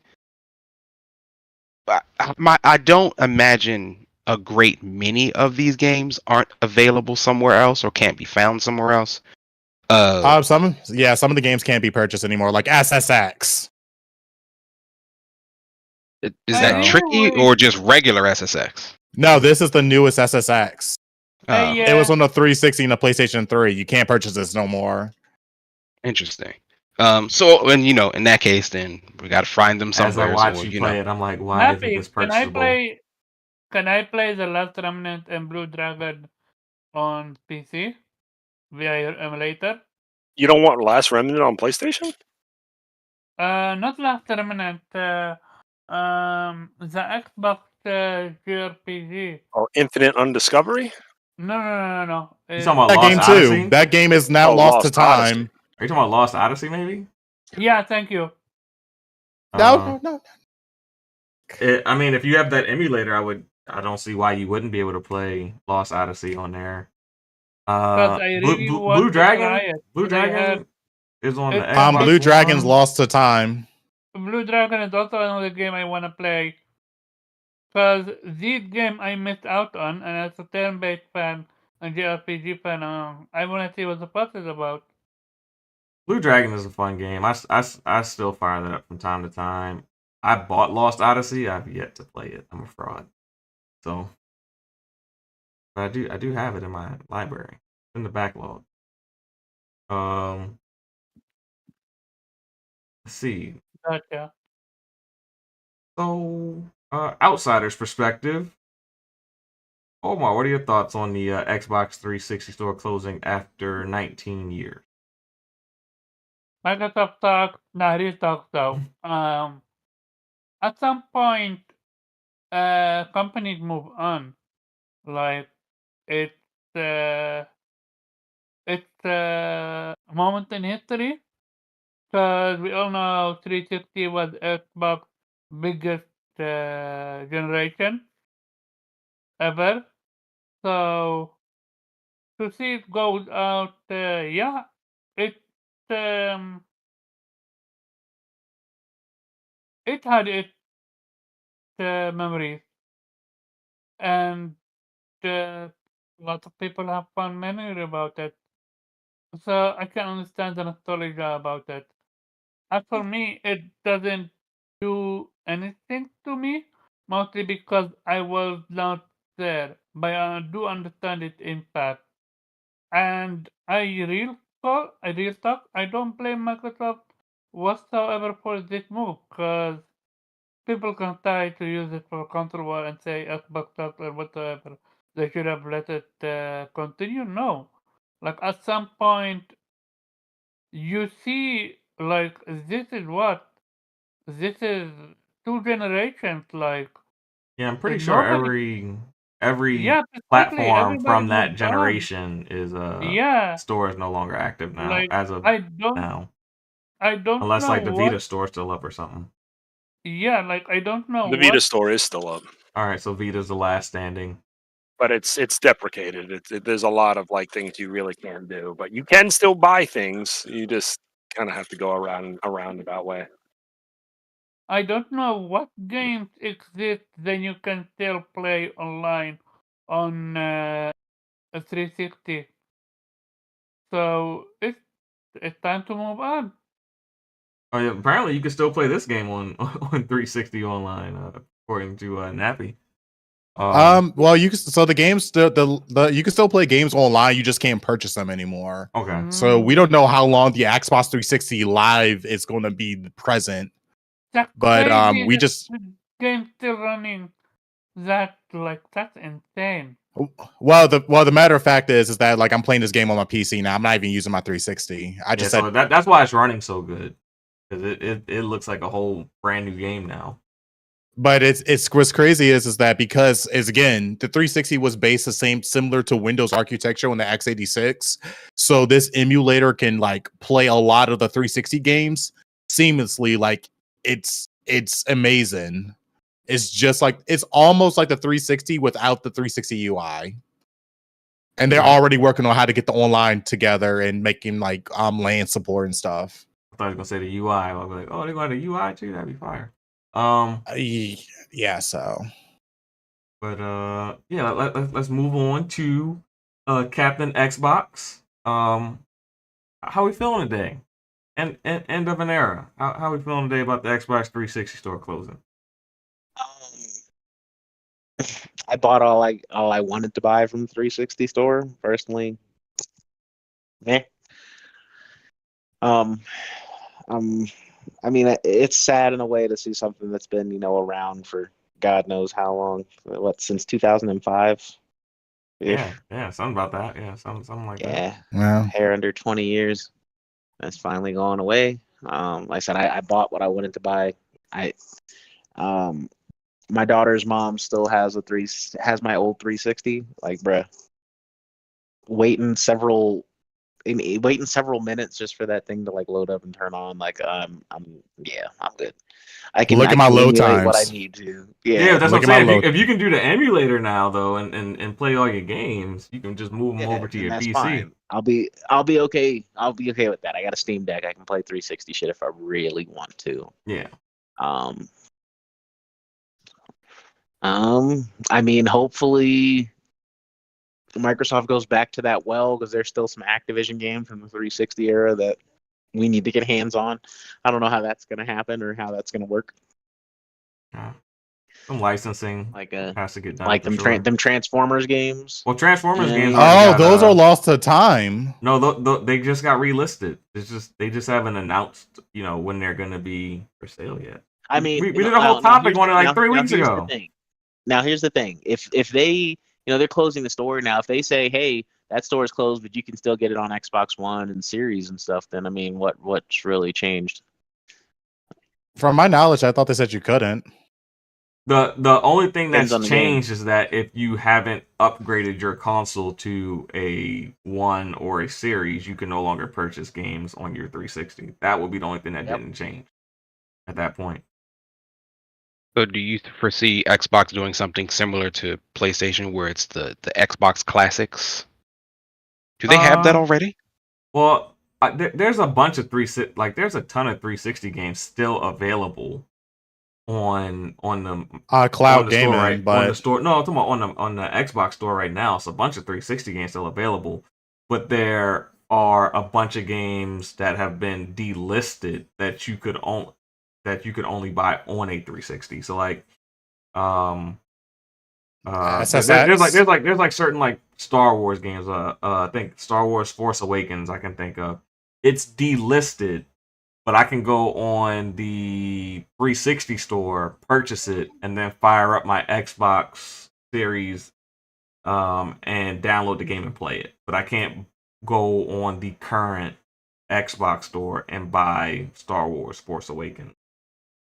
and play it. I would have to previously I would have to fire up my 360 to purchase that game and then be able to play it backwards compatible on my current console. So there could be room, at least in my assumption, for for Xbox to do just what the other two are already doing. Yeah, I think it's publisher discretion if they want to relist those games or not. Yeah. Yeah. Well, some of the old games, just stuff like music rights is going to be difficult to obtain. Yeah, I mean, there like I said, there's licensing issues with certain games, but not every game. But so there's room for certain games to just do it if they really want to, and for the ones that require licensing, Oh, it's also juice good worth the news for squeeze. people who are into S. Oh no, this must be the new one. Never mind. This is the new SSX, the one for the So- 360 and PlayStation 3 era. There's one on Xbox One. There was the one that No, was released in that- 2012. Yes, this is it right Oh. here. Oh, This then is you the can one buy that it. had. It's You on the still buy store. it now? Yeah. Oh, $15. If it's on the Xbox One store, then yeah, because there aren't any more. I think for Xbox there won't be like a store tied to a generation anymore. And that's what I was going to ask: are they going to make a store for basically for the 360 generation? They're trying to go generationless with their store now. So like they want backwards and forwards compatibility. So you own your games in perpetuity. I mean, I can see how. I mean, the fact that x86 has shown to be compatible with, as long as you got Windows, it's compatible. So I don't see why not. Yeah. So yeah. Anything else, Jube, or you just gonna let Zero take over? I mean, like I said, I need to see what they're gonna do with the rest of these Activision games. That's gonna really have some guidance for me. You're never gonna have a full answer of what they're gonna do with their Activision games because there's such an extensive library, and I mean you're gonna get some and you're gonna miss some. I mean that's just probably what it's gonna be. Yeah, which sucks, but a lot of games, man. ABK is not small. Like it's like I think It's not small. I think people kind of forget that since they became like nothing but Call of Duty, these past couple years. But they had a run where they were making a shit ton of games. I mean, an absolute shit ton. So yeah. But yeah, Kofi, you had a lot of sleepless nights on Xbox 360, Project Gotham, Forza, Crimson Skies, bunch of different games. Crimson Skies was on the original Xbox, but you can still play it on the 360, I believe. But yeah, what are your thoughts on the 360 store closing? Yeah, it definitely feels like end of an era. Sad to see it go because of how influential it was. I almost remember my entire arc, in playing 360. Just like Reggie, I played it in college, but I did own it until I didn't, because I ended up trading it in. But Ghost Recon, Advanced Warfighter, I think that was one of the last classic, third-person Ghost Recon games that I really sucked my teeth into. That was a really, really special moment. Trying to think. There are two titles that I seriously want to go back and complete for the 360. That is Lost Odyssey and Magna Carta. I always think of Magna Carta because of the connections to Stellar Blade. The character designer on Stellar Blade. Well, the director of Stellar Blade was the character creation artist for Magna Carta 2. So those right now are lost to the 360's ecosystem, along with Infinite Undiscovered. Wait, Infinite Undiscovery was ported, right? So Infinite Discovery is lost to time as Is it? well, Okay. unfortunately. Okay. But I did bought that game and I did rip it to my PC, and it runs very well on the emulator, on the Xenia emulator. At least Last Remnant, made its way out, and a couple other ones made their way out. But yeah, Definitely. I'm definitely gonna. I was thinking about importing a Japanese 360 and then getting the Japanese version of Magna Carta 2 and Lost Odyssey and like just playing it in a traditional sense. But at the same time, maybe I'll just emulate it for game preservation purpose. If you can find a Japanese 360, God bless your heart. Yeah, I'm actually pretty crafty. It may not be too bad. But They only yeah, sold man, like 100,000 of them bad boys out there. So that's true. But they're usually selling for dirt cheap. And the best thing about the resale market in Japan is they treat their items like gold.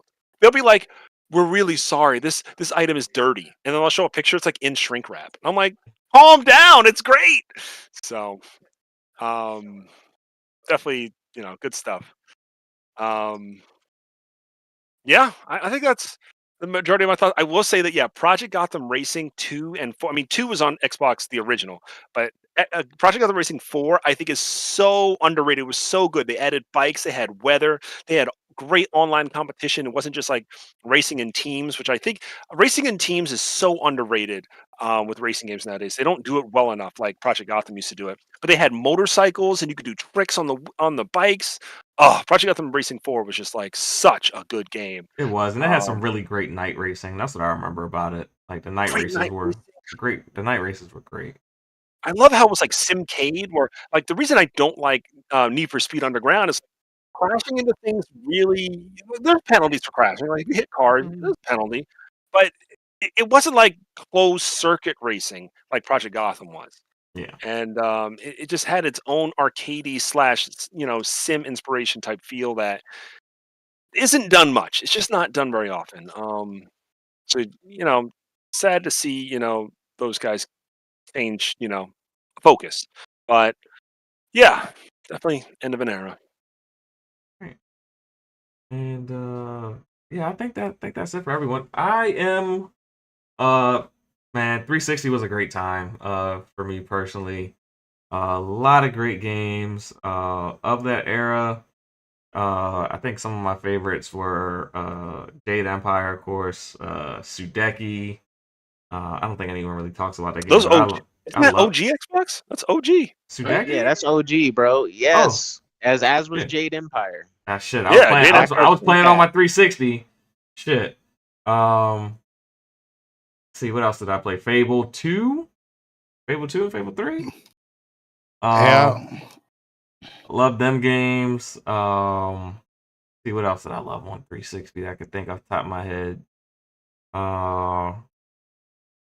We did a lot of multiplayer with the Viva Forza. Pinata, I didn't play Viva. I didn't play Viva. the Pinata. greatest game on 360. Viva Pinata. Yeah, Fight Night Round 3, bruh. Yeah, Fight Night. I still play Fight Fight Night. Round I play three? Fight Night to this day. I don't know what generation that shit is on. That could be. I'm still playing. Like I literally still play Fight Night. Like probably like once every couple My months. favorite UFC games were on 360. Let's see. I don't. I just know me and Kofi. We played a lot of multiplayer. Yeah, it was the multiplayer scene Yeah, on we 360. played a lot of different multiplayer games. Didn't you play Tales of Vesperia? I played Tales of Vesperia. I played Tales, Yeah. and I played That was a 360 exclusive for a while. Tales of Symphonia. Hey. I played that too. Symphonia was GameCube. Yeah, but I picked it up when it got ported to the Xbox. I got a copy of it for that. It got Symphonia ported? never got ported to Xbox. I got Tales of Symphonia. I thought I had it on Xbox. It's ported to PC, and was never it got ported to PlayStation 3. Believe it or What not. Tales is on Xbox? Vesperia. Oh, then that's the one. I thought I got Symphonia on there too. Hey, I got everything, so sometimes stuff runs together. Did you play Sonata? Eternal Sonata? No, I didn't play that. I know I didn't play that. What about maybe this was a PlayStation game? Oh no, it could have been on Xbox as well. Night Contract. No. Knight's Contract. I think that was only on PlayStation 3. Oh, okay. But That was a great what was game. that game that I loved on PS3? That Square Enix game that Kofi got. With like it was like 4 guys on there. More like a bouncer. Yeah, the bouncer. The bouncer, that's what it is. Yeah, I love the bouncer. Yes, though. Hey, the graphics felt like it was fucking PS3, man. Them cutscenes was lit. It's 366 the era where they kicked off sort of indie program like that. That's when they kicked off. What was that? Xbox Arcade. That was like their. Was that the launch of indie? Did it start out being called Xbox?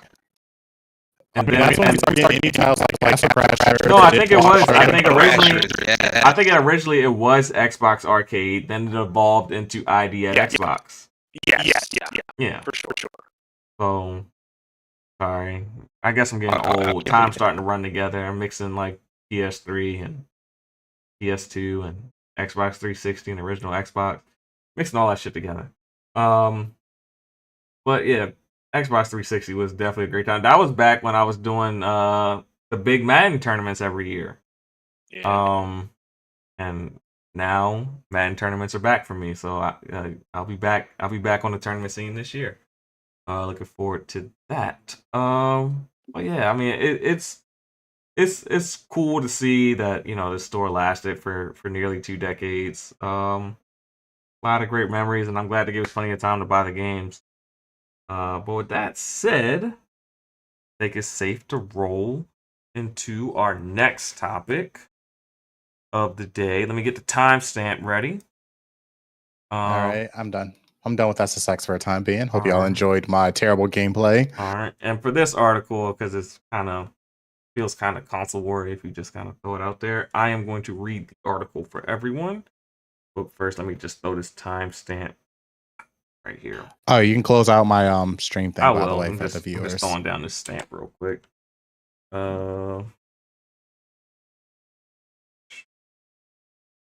All right, and before we jump into this topic, I just want to invite everyone to like, subscribe, and share this out. The stream went great. All right, so topic number 2 of today is PlayStation Plus Extra and Premium lost 50% of their users, around 50% of their users, during the month of July. I kind of found that really surprising in the sense that it's my turn to share my screen. Let's see if I can just share that. Go live and boom. So it's kind of surprising to me because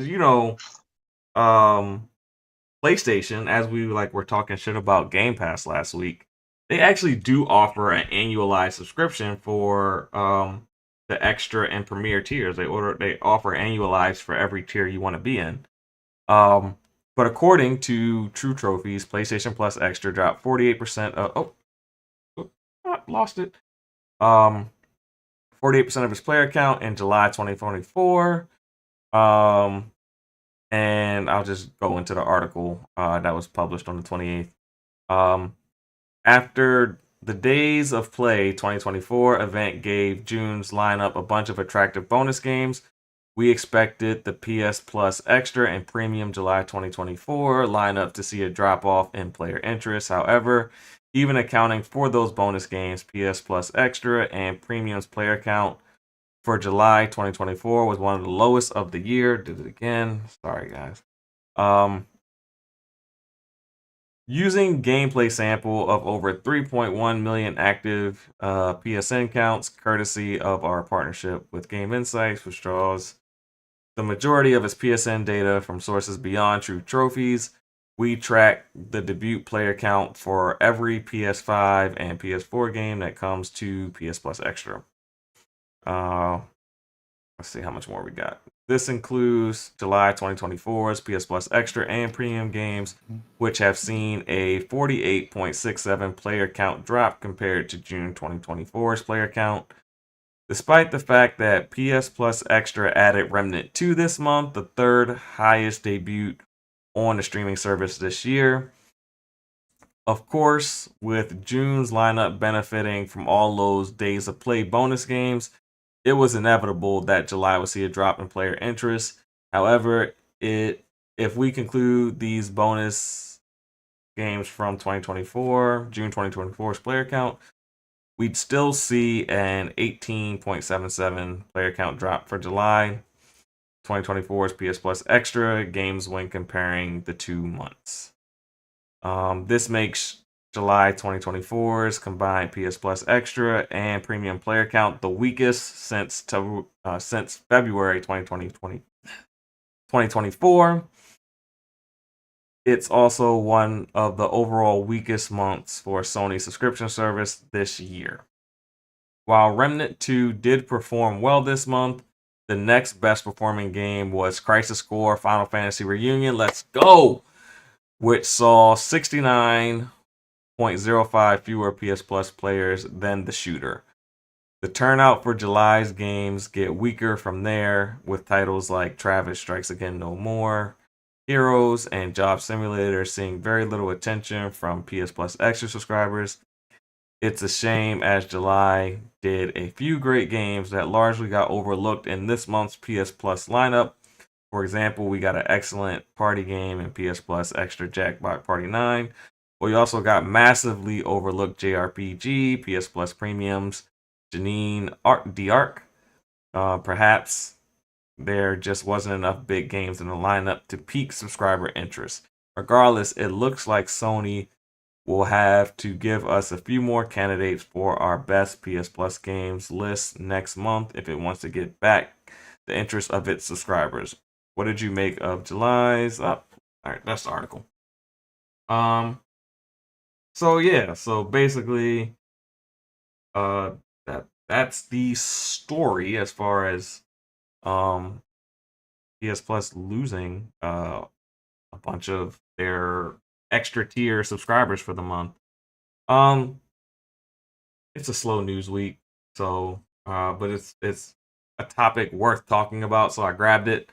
I just, like I said, for me, I found it very interesting, being that PlayStation does offer all these annualized subscriptions for each of these tiers, which makes it, in my eyes, a lot more affordable than services like Ubisoft Plus or Game Pass. I was surprised to see that much of PlayStation's extra tier base paying month to month for the service as opposed to purchasing annualized. I think that's the biggest thing that stuck out to me. I think I'm gonna start this off with Kofi.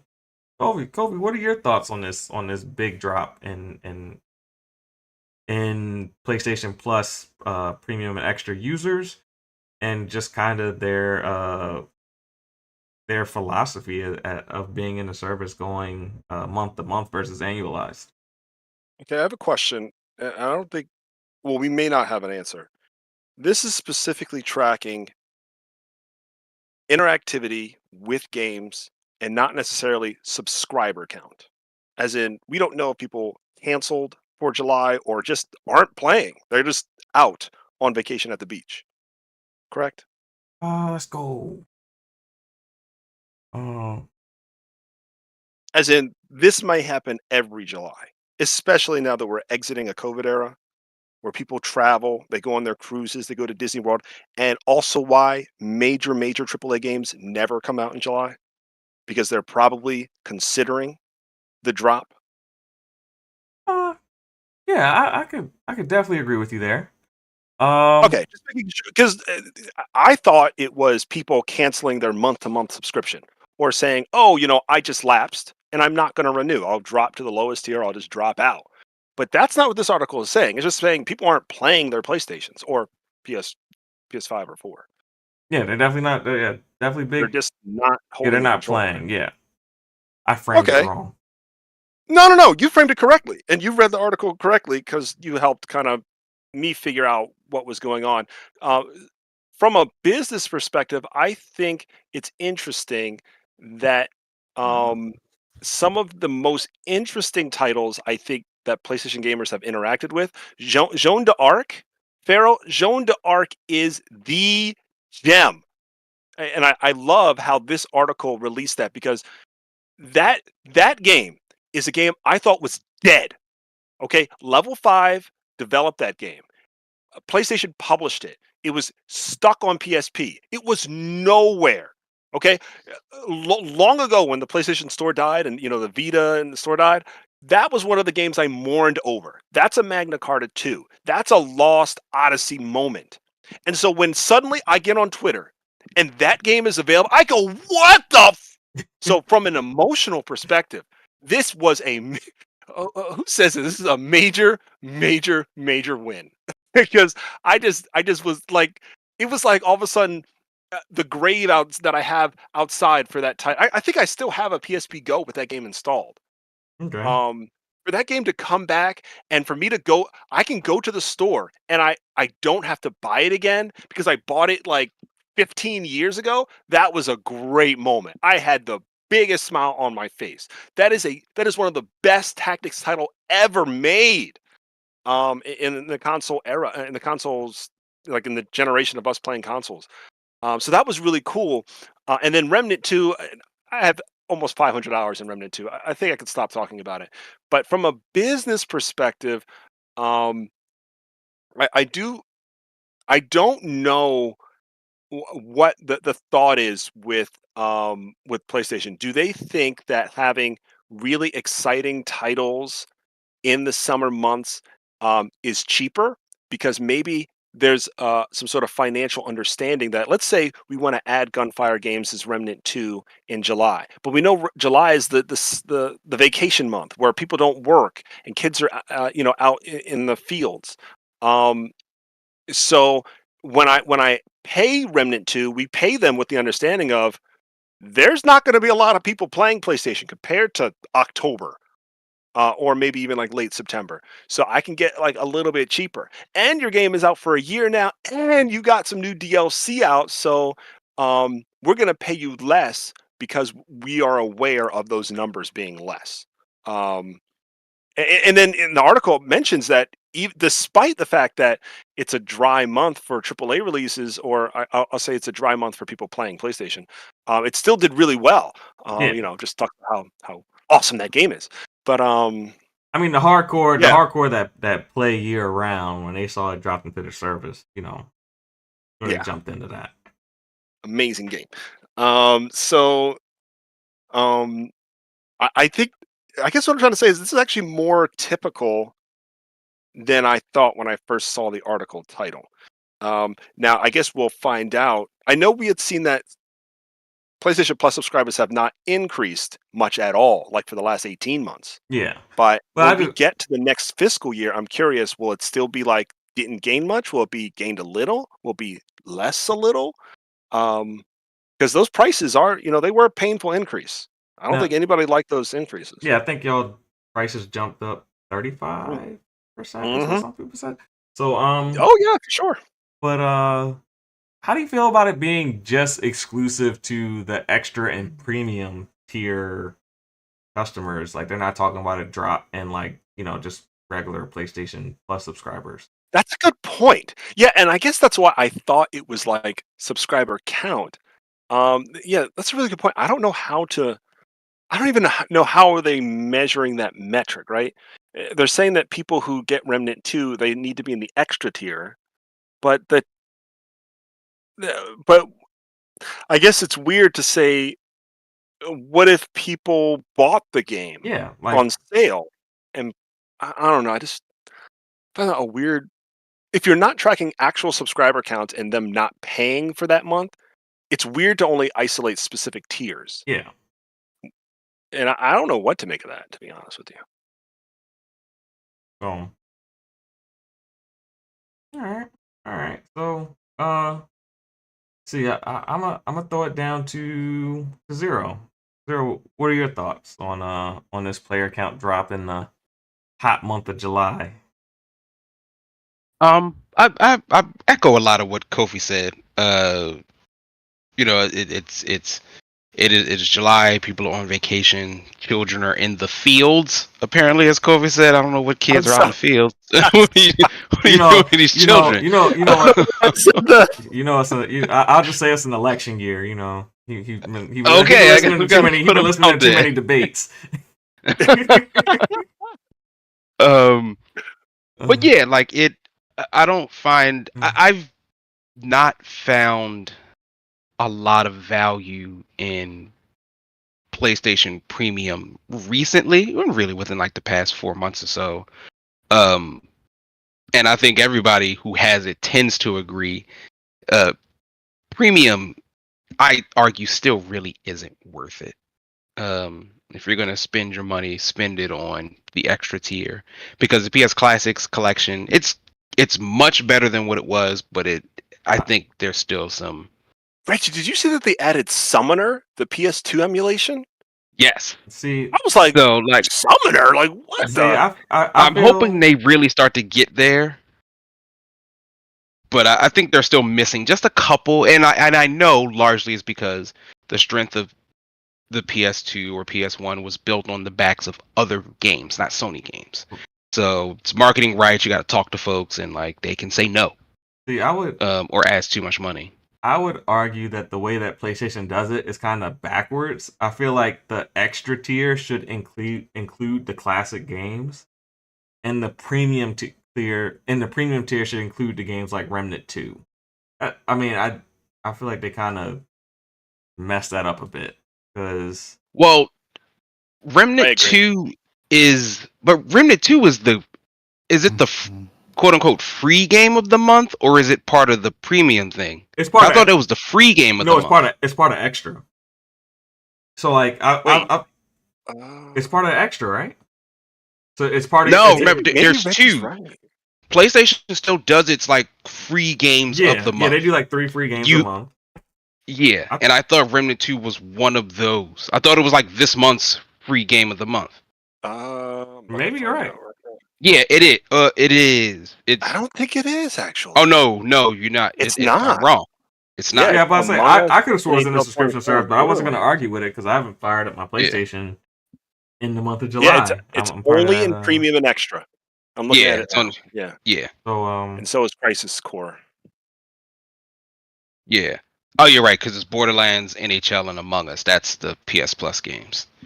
But you know, it doesn't necessarily mean a sign of anything sinister to come. Just a sign of people out doing other things.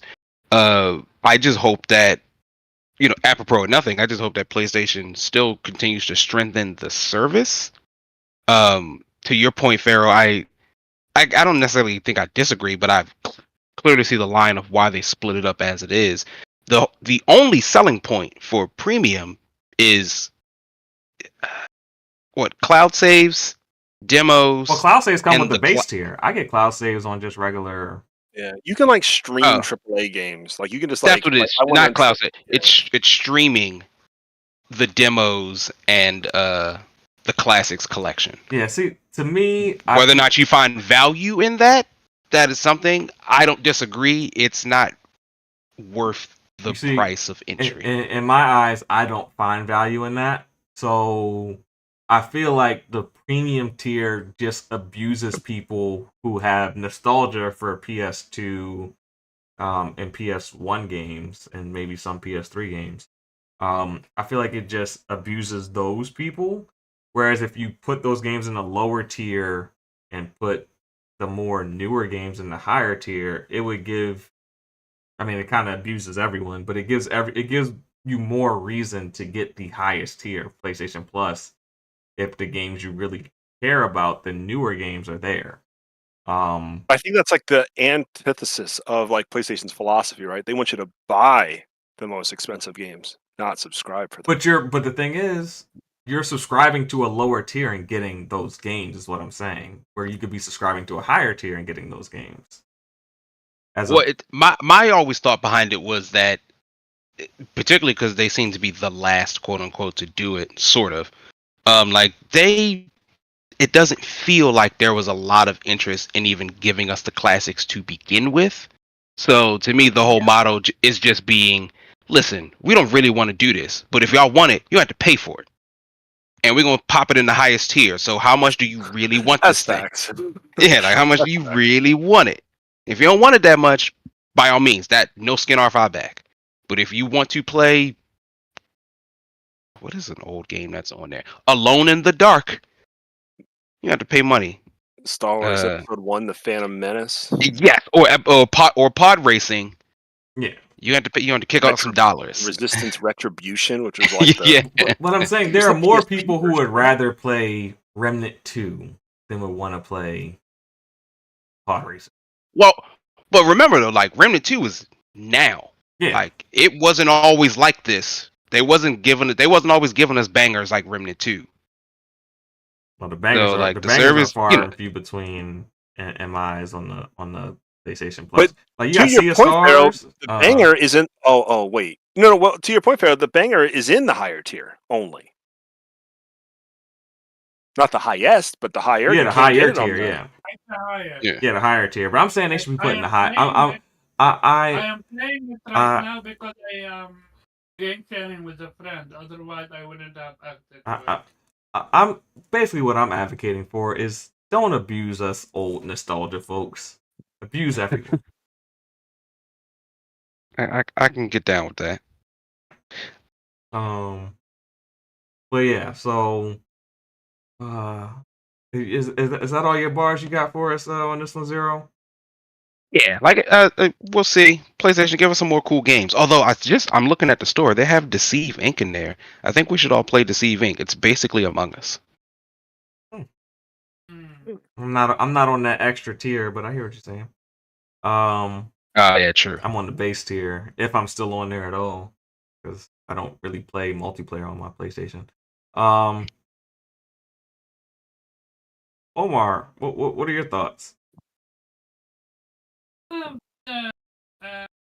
Extra tier, the biggest level, the highest tier. Like I mean, subscribe is gonna subscribe, and they're gonna either unsubscribe or just not play the game right now. Cause remember, we don't know if they already played them or they're focusing on. You're kind of far away. games Could you move a little closer to your mic? Sorry? Could you move a little closer to your mic?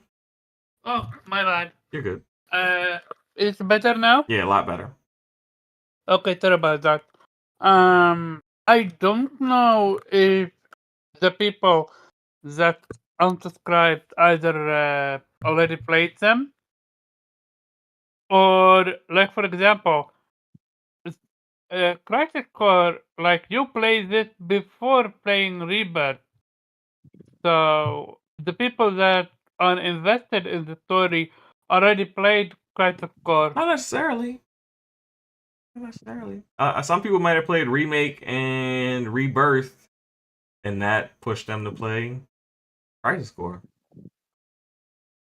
And I get you. No more heroes. Like, that's such a random thing to join PlayStation because we don't have 1 and 2. Yeah. We're jumping right in 3, and then there is some other one that is not indie, like a small title. So all by all, I genuinely feel like we don't know if what Coffee said is true or people just unsubscribe. So it's a matter of wait and see. If it continues to be like that, then PlayStation is gonna have a problem. If they want to invest in this whole situation. Yeah. Shout out to 108 Dragons for joining the chat. Thank you for coming through. Appreciate you. Yeah, I kind of agree. It's just something that you gotta kind of keep an eye on. PlayStation Plus in particular PlayStation in general hasn't really done well with that higher tier of their subscript. Well, even when it was separate, they didn't do the best with it. So, definitely something to keep an eye on. You know what? Let's go to Captain Messi, Captain Xbox. What are your what are your thoughts on the PlayStation Plus higher tiers losing about 50% of their players in the summer months? I mean, losing players isn't the same as losing, subscriptions. So, um, you have to think about it in that lens also. Um, I think it's weird that they have bangers like Remnant 2 and they players because or like the usual suspects aren't playing those things. So it's like, oh, I mean that if anything, that's gonna maybe lead PlayStation to maybe not want to put games like that in those higher tiers, just because like if y'all aren't gonna play them, then why would we bother offering them if we're gonna lose like crazy player count like that? Yeah. I just think it's wild that even with crisis core and shit like Omar said, it's like word. um it's definitely interesting. Um, um I know I'm speaking to you from an Xbox perspective because I know you use True Achievements, right? Which is a similar website. I guess they kind of do the same yeah thing for each platform. yeah Um, do they track a drop in players for Xbox on a month basis? Because I don't think we've uh really seen any similar type articles. yeah, I don't think we have. Biggest thing with True Achievements is I mean, I know they've tracked some things regarding like player count as far as like finishing games. That's kind of yeah, been the yeah, thing they on do True that. Achievements is they're like, oh, only this many players have, reached this achievement in the game, but do they actually track Yeah, the player count? right. um I think they can only but they can all again only track it based on how many people are using True Achievements, Yes, which but is not same thing with 100%. True Yeah, Trophies same though. same thing with PlayStation. So it's like it's also a skewed number just because it's like we don't know what the real number is because it's not basing it on every single It's like all PS5 owner statistics. You anymore. you take a sample It's just size and stretch it out across the entire population. That's yeah, kind of how statistics work. exactly. And Um, they can't really do that just because of how their site works. Like what we have to know is what percentage of PlayStation users are using that trophies site. So we need to know, we need to compare that versus all, like the max number of users for that console to even get close to a real number. okay. I don't put too much into it. I just think it's interesting that they noticed a drop off um when there's great games in the service. Hmm, okay. And last but certainly not least, our PC Master Racer, Nappy. How are you feeling? What are your thoughts on this drop off we're seeing on the PlayStation in this busy summer month? Because we know PC Uh, players they don't drop off. I mean, I can't subscribe to PlayStation now anyway, so from the outside looking in, I'm listening to everyone to like give me more details, and based off of what I've been hearing, I am curious, like, is this just like a side project for PlayStation, or is this like something they are heavily invested in? You talking about It you is talking about their service, or you talking about True Trophies? just a service, because Okay, at first we talked about service, and then we got into True Trophies, which yeah. I'm not too familiar with. So I kind of got the concept of it, It's but like a website that like gamers sign up to kind of like show their activity, so like they can link their account to the True Trophies or True Achievements website, and then there's like a community that they can see and share what their gaming activity basically. You also get guides for trophies and achievements and stuff through these sites. So if you're yeah, struggling, interesting. you can get a guide off there. If you're unsure of what like the secret achievement might be, you can also see that stuff too. Um, Pretty Hmm. useful. Okay, well, I mean that's good. Well, for that site, is that site like a part of the tier list, or is that just something like because we kind of went to two subjects. Because first we'll talk about the tier list and how people are unsubscribing. And those specific from it. tiers, there's a big player drop. So in extra and premium, there's a big player drop, basically, for the month of July.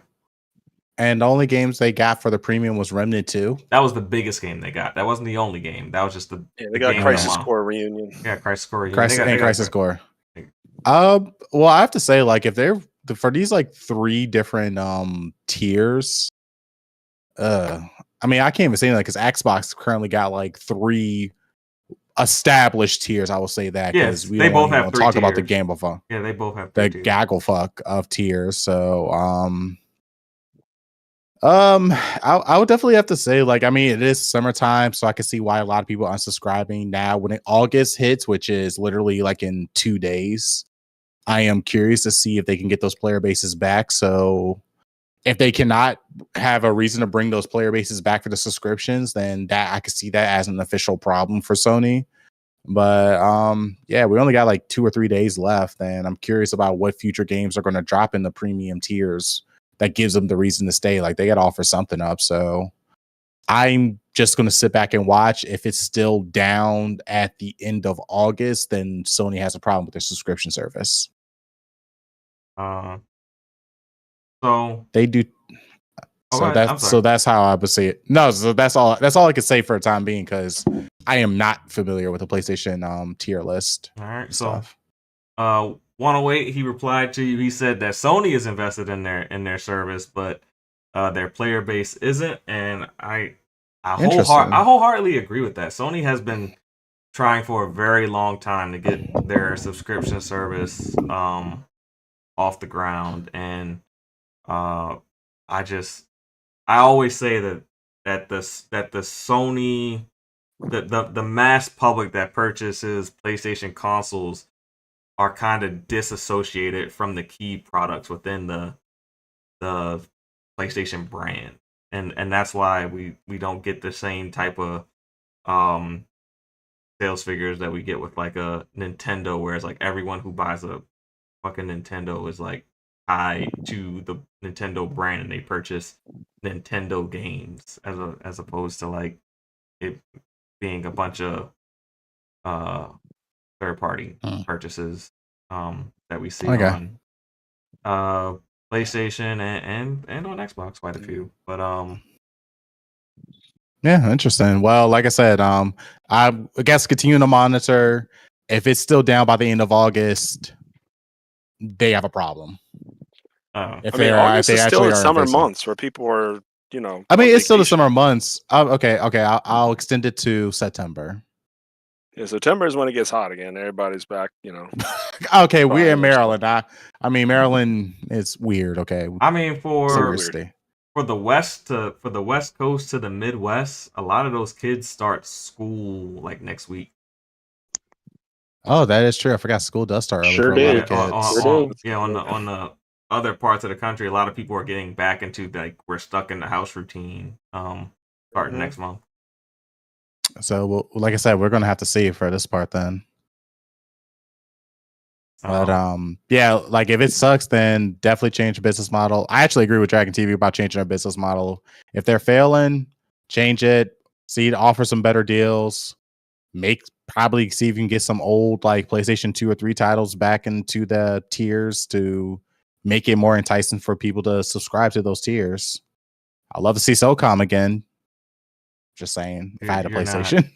We're not seeing those games again, unfortunately. We're seeing Concord instead. So, yeah, I just we're time for PlayStation when it comes to multiplayer. We've hit on that topic a lot this month, so we'll just have to move past that because let's just move on because I think we all want more from Sony as far as the multiplayer part goes. Let's see. We can jump into our second to last topic of the day. Let me throw this timestamp down real quick. What we got here? Got here. I'm like, eyes are lost. Gents, I am doing my best to keep this under 3 hours. Let's see. All right, and before we jump into this topic, just want to encourage everyone to like and share this out. And we are going to talk about Playground Games is launching a new studio. It looks like Jez Gordon put out an article earlier about this third studio.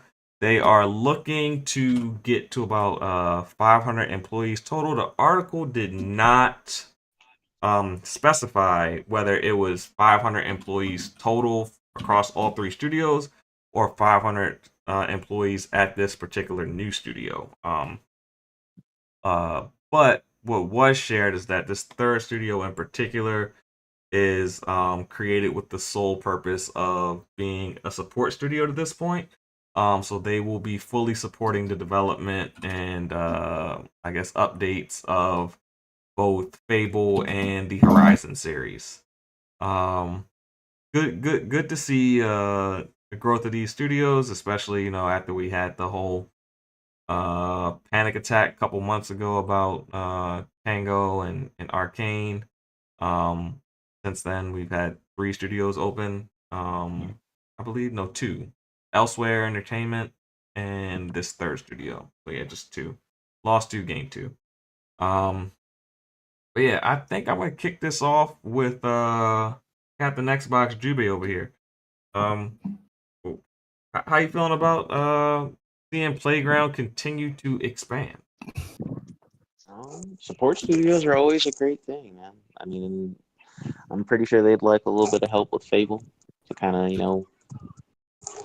close it out. I would like some more information on said support studio.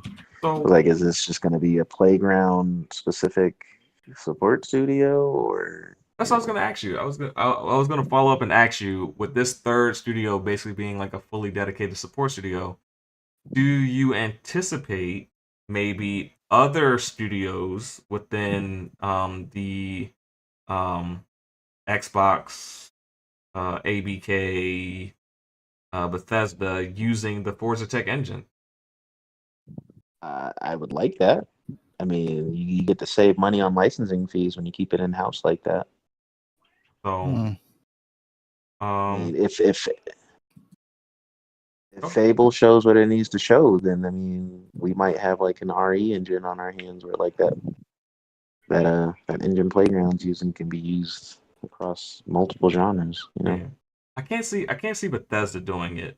Did y'all see the new Fallout game that basically came out on PC? Oh, the mod, the mod. But it's like its Fallout whole new game. Yeah, Like has its own main quest line. Oh, you talking about the modded Fallout? Yeah, Fallout. thing? They're calling it Fallout 4.5. It was basically its own whole new game. It's a crazy modding community, but just put a bunch of mods together, similar to what they did with Skyrim when they made the Skyrim Nexus.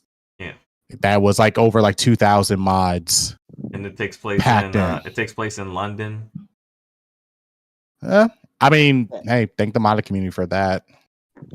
So yeah, apparently it's so good they're talking about how can we get it to console. A lot of people are talking about it, but oh my god, I don't think you guys know how big. You guys got to look at the mod size of those mods, because if it's anything like Skyrim's, if it's on the that same engine, the amount of mods it took to redo Skyrim to the point where Skyrim was unrecognizable and was a great game, it was like a good 200 gigabytes worth of mods. So I can only imagine Fallout 4.5. I actually have to look at all the list of mods that they have set up for that mod, and I can if it's anything like Skyrim Nexus, then we're that's gonna be. You hope you have storage. Mm-hmm. Appreciate you, 108. But yeah, any other thoughts you got, Jube, on the expansion of Playground? I just hope it pays dividends with depth of their game. I have high hopes for Fable, man. All right, so with this expansion and kind of the fall of 343 that we talked about last week, where would you rank Playground in the Xbox Game Studios hierarchy? Not ABK, not Bethesda. Just as their core in-house. Xbox Game Studios, whatever the 15 that fall under Xbox Game Studios. Well, compared to the rest of the field, I think Playground is honestly their best studio. Okay, so you put them at number one. All right. Absolutely. 343 ain't nowhere near that top spot. So, well, you got a coalition. You got the coalition. That'll be a solid 2, and then number 3 is between Ninja Theory and Actually, I gotta put Double Fine up there too. Psychonauts is still fantastic. You got that South of Midnight on the way. You got them above Obsidian. You don't have Obsidian at 3? Oh, lost them. No, it's like what is? I mean, I'm talking about just current output. Okay, Obsidian put out Outer Worlds, which wasn't even exclusive. So Outer Worlds, Grounded, Pentiment, and anything else. So you can have Obsidian at 4. You can have In Exile at 5. That's your top 5. We don't gotta go any further. Gotta rank all 15. Yeah, nah. I gotta give it to Playground for being their top studio, and Double Fine by default just because. Back. I don't know. I think Compulsion going shock some people with that South of Midnight. It has to come out though. I think they jumped Double Fine. That's just me. No, I don't know. We'll see. I'd love that to happen, but we will see. Who I'm gonna go with next? Let's see. Let's go Omar. Omar, how you feel about seeing Playground continue to expand by adding a third studio? Listen to them. We're gonna see what they're working on. All right. Yeah, I figured you would be the short and sweet one. Let's go. Yeah, because I never played a game from them, so I can't comment about how good they are. Oh yeah, you don't really play racers. Yeah. Are you gonna play Fable when it comes out? Got the PC for it. Okay. Absolutely. Right. So Fable will be your first dive into a Playground Studios game. I am aware though that Forza is their bread and butter when it comes to their best studio.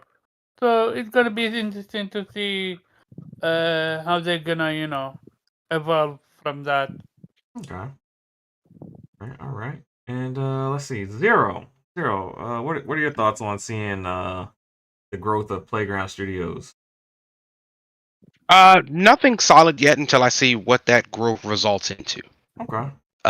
Everything's nice that it grows, and I'm sure the folks there are happy that they have a team in order to do something, but growth means absolutely nothing if you can't produce. Mm-hmm. And I guess that depends on what they're going to produce. They seem to do very, very well with Forza. So like that, they really seem to just have that in the bag. So my assumption is that, like Jubei was saying, this is for Fable. And Forza, apparently, based on the article that just Gordon released. So yeah, and I'm sure more people can help solidify the games to make them even better. But just when I think of like support studio, Forza's been doing this, at least my assumption is, without knowing anything about them, they don't need a support studio. They do very well. Yeah. Everybody likes Forza. I don't disagree. The most intriguing part to me is that if I mean, like I said, they didn't specify it was going to be 500 for that particular studio or across all 3. I'm leaning across all 3. That's what I'm leaning. I'd be shocked to have like a 500 person support studio. But if they're going to be in that size, I would have to imagine that more studios are going to start using that Forza Tech engine. Like I Yeah. can't see you having a 500 person studio and not and having one of the best engines in gaming and not like having that support studio help your other studios learn how to use it. I mean, I look at it like if you have the support studio, you don't have to fricking hire contractors. You feel me? You Yeah. can Also, keep that No, too. no Yeah. you can keep contractors. that shit Yeah. in house. Yeah, in house. But I'm like, like so far this generation with the games that we know that are coming out, um, Xbox has been very UE5 heavy. But they, like I said, they have one of the best engines in the industry. We've seen what the Forza Tech engine is capable of. If they could get some more games on that engine, kind of like how PlayStation has been able to use the Decima engine on a variety of different titles, like I Yeah, their data engine is their bread and butter. yeah. So I mean, I think the Forza Tech engine can kind of be that. Um, that between that, I'm surprised more a studio hasn't used the id Tech engine yet. I understand people staying away from the Creation engine. That has its issues. But they got some decent engines in house, and the Forza Tech probably seems the most pliable, going from a racer to an RPG to where it could be used on a variety of different titles. Um, Nappy, what are your thoughts on Playground expanding, adding a third studio that seems to be fully committed to supporting the development of games? I kind of like am following like Zero. Like my thoughts are, it's like I want to see what they can do. I'm really curious. Are they going to keep using the same Forza engine? Because I know that's like a race car engine. Well, no, So if it's they also an can, RPG engine now because it's being used for Fable. I'm curious to see how it changes. If it's flexible as that RE engine that Capcom uses, then they have a gold mine on them. If it isn't, ooh, that's gonna suck for Fable. Ooh, Which I so want Fable. I want Fable to succeed, and so if this is their in-house engine, so I really want to see this engine like truly succeed and not fuck up this game. But hopefully they got the developers behind them, so more help the better. Just start putting out projects. I need to see what you guys got. I think we're getting. I think we're gonna get Fable next year. Yep. I can see. I can see. I think we're I mean, getting. you also have to think the big draw from at least the engine that they use for Horizon and stuff. It's the environments, man. I mean, cars are one thing, but Yeah, I'm about to say like you have cars are like racetracks are always fast moving, so they always can render everything in a lower polygon and blur and like at lower resolutions because you're driving. And when No. but now you're staying still, or not staying still, but you're not moving as fast as like but you're not moving. the scope also isn't gonna. You're not gonna move as fast as a Ferrari. You know what I mean? So you The also have to scope that game But I'm just saying, accordingly. even like when you're just like chilling in a little town and Forza, not even driving fast, like that game is gorgeous. It is. Like I like I said, I honestly have to see like what this game can what this engine can fully do. So this is an opportunity of taking the in-house engine and making it great. Try to be more like I'm actually see if you guys can surpass Capcom as far as their RE engine. Show that your engine is capable of doing great things. Don't be like Slip Space. don't be like Slip Space. That's yeah, that's like one. Don't be like Slip Space. Don't be like Bethesda with a creation engine, making a half-ass Creation 2 engine. And also don't be like EA with that other Battlefield engine trying to make Frostbite. Anthem. Yeah, the Frostbite engine. Which I'm surprised that Anthem got to the way it was with the Frostbite engine, because god damn did those developers struggle with that damn engine. Yeah, Frostbite is a gift that keeps giving. Kofi, what are your thoughts on seeing Playground Games expand and adding this third studio? I think it's definitely awesome. I like that when we last saw a debut of technology from them, it was a really confident showing. And I mean, let's be honest, there's so much talent at Xbox, but when they come to announce their game, either one of two things either happens. Either it looks really great, but they still seem timid, or it doesn't look good and the game gets delayed. I guess I'm thinking primarily of something like Senua. Senua looked great when we I know that there was like debate on how much it was CGI or whatever, but the engine that Senua 2 is in looks gorgeous. And when we first saw, the gameplay, I think it was like a year after the 2019 reveal, it was awesome. But then when it came out, they're like, oh, we just hope you like it. And it was almost like a temper your expectations. But not with Playground. Playground's like, look at this sand. And I'm not saying that sarcastic. I'm like, when we're looking at those environments, we're like, oh, yeah, that looks sharp. And then the game comes out and it's a banger. There's no lack of confidence. Well, So I think they're going to have a level of approach very similarly with this new studio. So they bleed confidence to me and they back it up. I would That's a say formula for success. I would say when you're comparing Ninja Theory to Playground, Or I, 343. 343, yeah. All right, so I would say Playground, of those three studios, Playground has found success, and that has led to them having a lot more confidence than those other studios. Like Ninja Theory hasn't had that big game yet, while Playground has had several. And for 343, no matter what they do with Halo, the community is like never happy. So I think it's kind of harder for Ninja Theory and 343 to kind of like stick their chests out the way that Playground does. Playground is That's true. they're used to they're used to success to the point where they expect it when they make a game. That's Yeah, what and I don't even. I'm not even.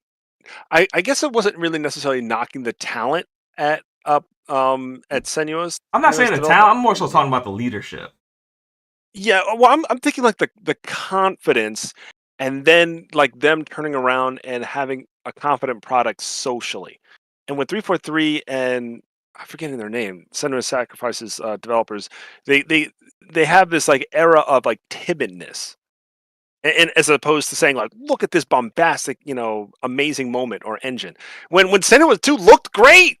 When they showed the gameplay like 2 years ago, I was like, "This looks amazing!" I But then agree. when the game was about to come out a few months ago, it was like, "Let me post on social media before the Metacritic drops." Like what? Like I don't know. To me, I that get what you're it was a saying. mismatch.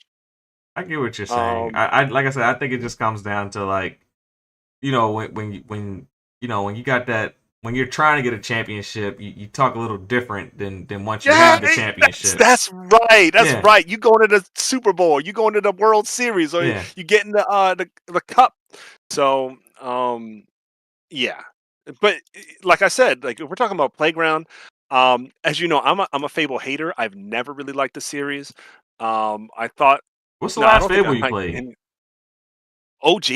Oh, the very first one. Yeah, the very first one. It's just a clunky experience to me. The I'm second, here. I love the second one. The first one, I could see where you had issues. I love the second So one. this new installment you're not gonna even try?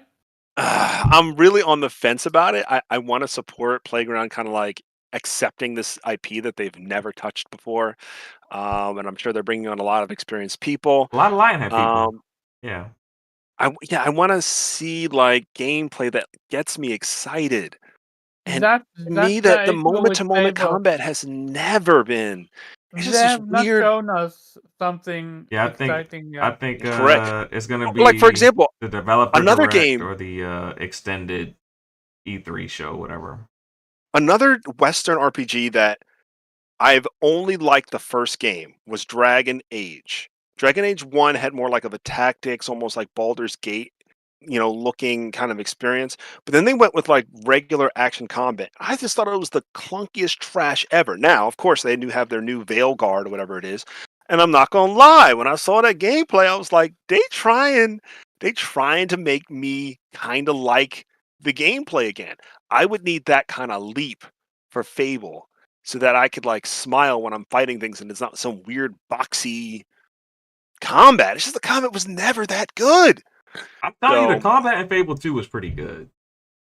The original Fable, I can see where you had some issues, but the Yeah. Fable 2, the combat was for 360. I mean, I haven't played it in so long. I can't tell you how the game aged. Right. But yeah, Fable 2, the combat was pretty good. I guess I'll have to give it a chance again. It's just the aesthetic and the gameplay just never reached out to me. But I got my eyes out. Like I love when a new relatively fresh developer is looking at an IP that they've never touched. They get to have their kind of leadership and spin on it. It might completely change my opinion, Well, and that's what I'm here for. Getting my opinion changed on a game. Xbox is highly confident in Playground to the point where the reason that they purchased them is because of their Fable pitch. That was the reason that they purchased them. Is when they pitched them Fable. So I thought that was pretty interesting, and I think we have one more topic of the day. I'm kind of trying to speed through a little bit because we're reaching up on that 3-hour mark. People got work. Try to respect people's time. I know Kofi's on vacation, so he don't care. But well, no, I'm not using PTO now. I'm working. You're not using. Oh, okay. I'm working today, tomorrow, and I'm working Wednesday too. All right, let me change this. Wrong one. Let me change this. Last topic real quick. I ran out of topic thing. So, dang it! Did I mess that up? Did mess it up? Give me a second. So this last topic up. And I'll put a timestamp on it.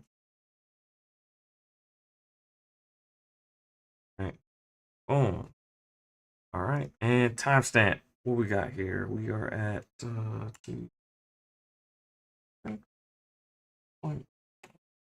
all right.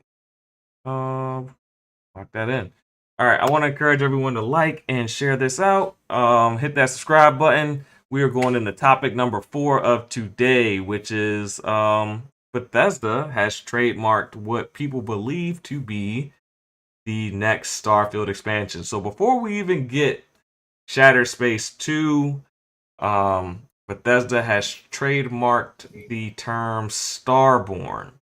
It looks like what?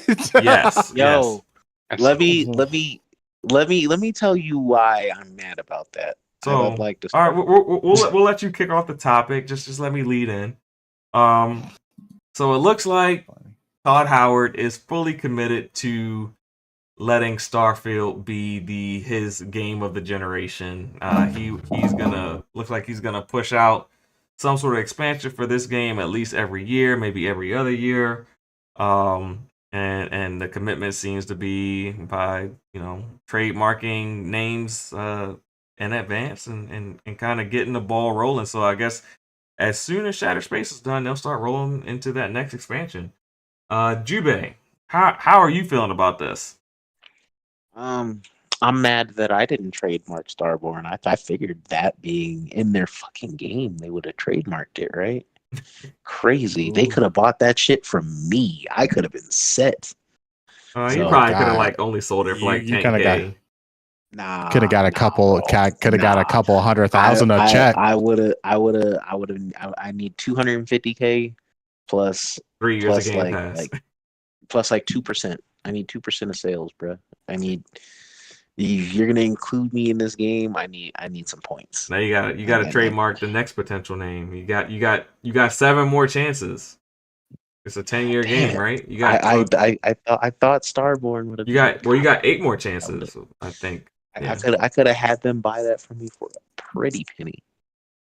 Wait a second. I wouldn't have even extorted them like that, but they could have had me set. Yeah, you got to talk to my people on this one. But yeah, any thoughts on the commitment to really making this a 10+ year game? I mean, I'm glad that they're going balls deep for their game. Right. Now, I want this thing running on toasters just like Skyrim. Now, do you kind of want this game to evolve in the same way Elder Scrolls did, and eventually have its ESO equivalent?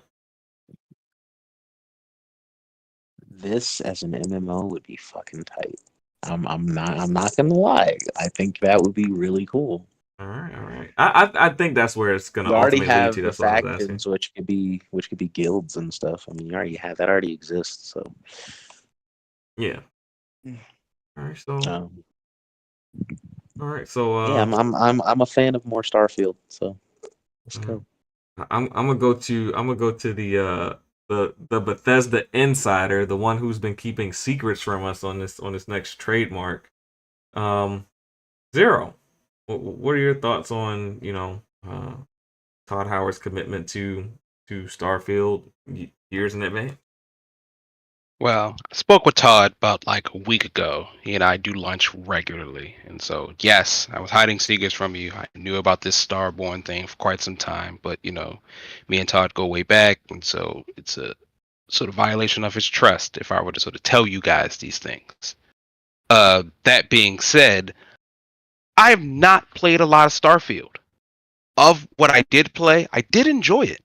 I was having a good time. But I knew that game was just going to take a lot of my time.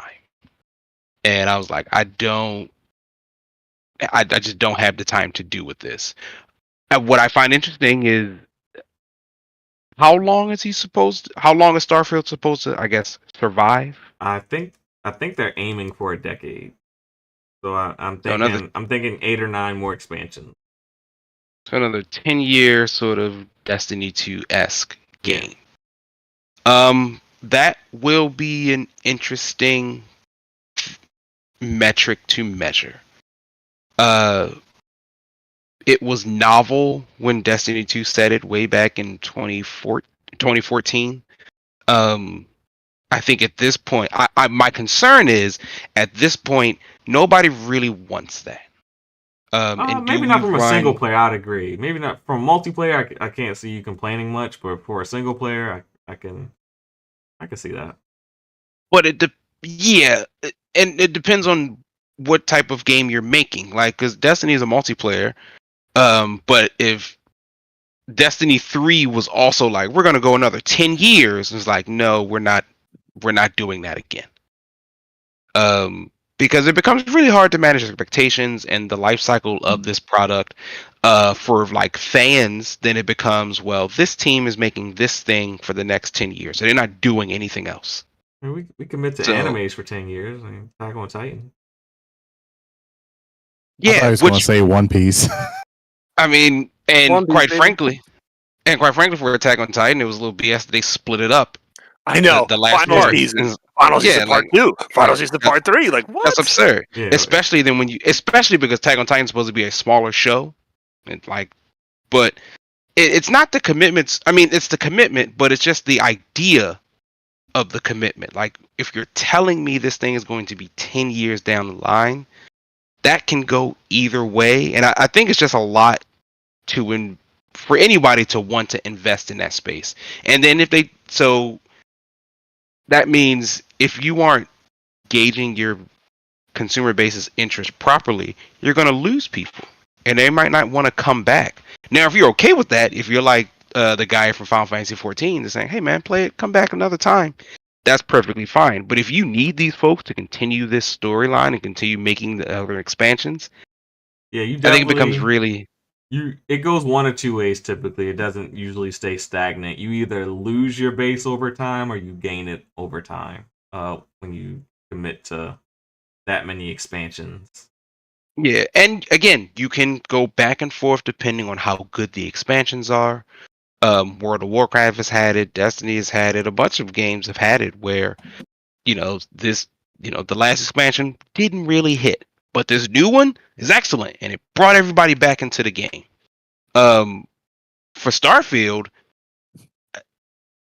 and now granted, because I didn't play Elder Scrolls, I've never played that side of the Bethesda game. Yeah. So admittedly, I don't have a sense on just how long do you actually want to be in this space and in this world, and just how large can it realistically be without being too much. How old is Skyrim? I don't know, because Starfield's already 2012. really big. Wait, which game? How old is which game? How old is Skyrim? 2012. 11. 2012? 2011. Oh, 11. You're right. Yeah. 11, bro. Yeah, it's like 15 years people are still playing that. So Yeah, and Starfield's like massively larger than Elder Scrolls, right? Feels like it. It's supposed to be. Yeah, It just feels like it feels like it because you have all this planets. You're in space. It feels like a bunch of tile sets. Yeah, and yeah, everything's procedurally generated. Whereas, like, I believe Skyrim is kind of like a fixed world. That grows based on the expansions. yeah. So I would love to see what their plans are. Because it's a whole space thing. My initial thought is like if it can capture the imagination and storytelling and just user world building that something like EVE Online did, then like they're gold. If they can't, this is going to be a lot of money spent on this thing. Yeah, Eve created their own society. That's a whole different ball game over there. Yeah, people pay real money for ships that they shouldn't be paying real money for. Like that you get that are one and done. You blow Yeah. that ship up. I mean, like people sunk. paying The car cost is sunk. prices for virtual ships that are gonna get hijacked a week later. Or destroyed. Yeah. and the stories around them are fascinating. And Yeah. like just imagine, like, save for the money portion, but like just imagine, like, IGN or whoever is putting out an article about a massive raid that happened in Starfield, and really I have no sense of what's happening, but the story itself is so engaging and so interesting that through the magic of Game Pass, we can just hop into Starfield and play it today. I wonder, is there like a Evo news network where we can like just get the tea on what's happening between like the rival gangs and guilds and all that? That'd be dope. There's probably a Reddit, like an Evo news network, just a for dedicated EVE Online. Huh? Yeah. That'd be dope. If anybody in the Evo community is listening, I want royalties if you make an Evo news network. So, EVN. ENN, bro. It's ENN.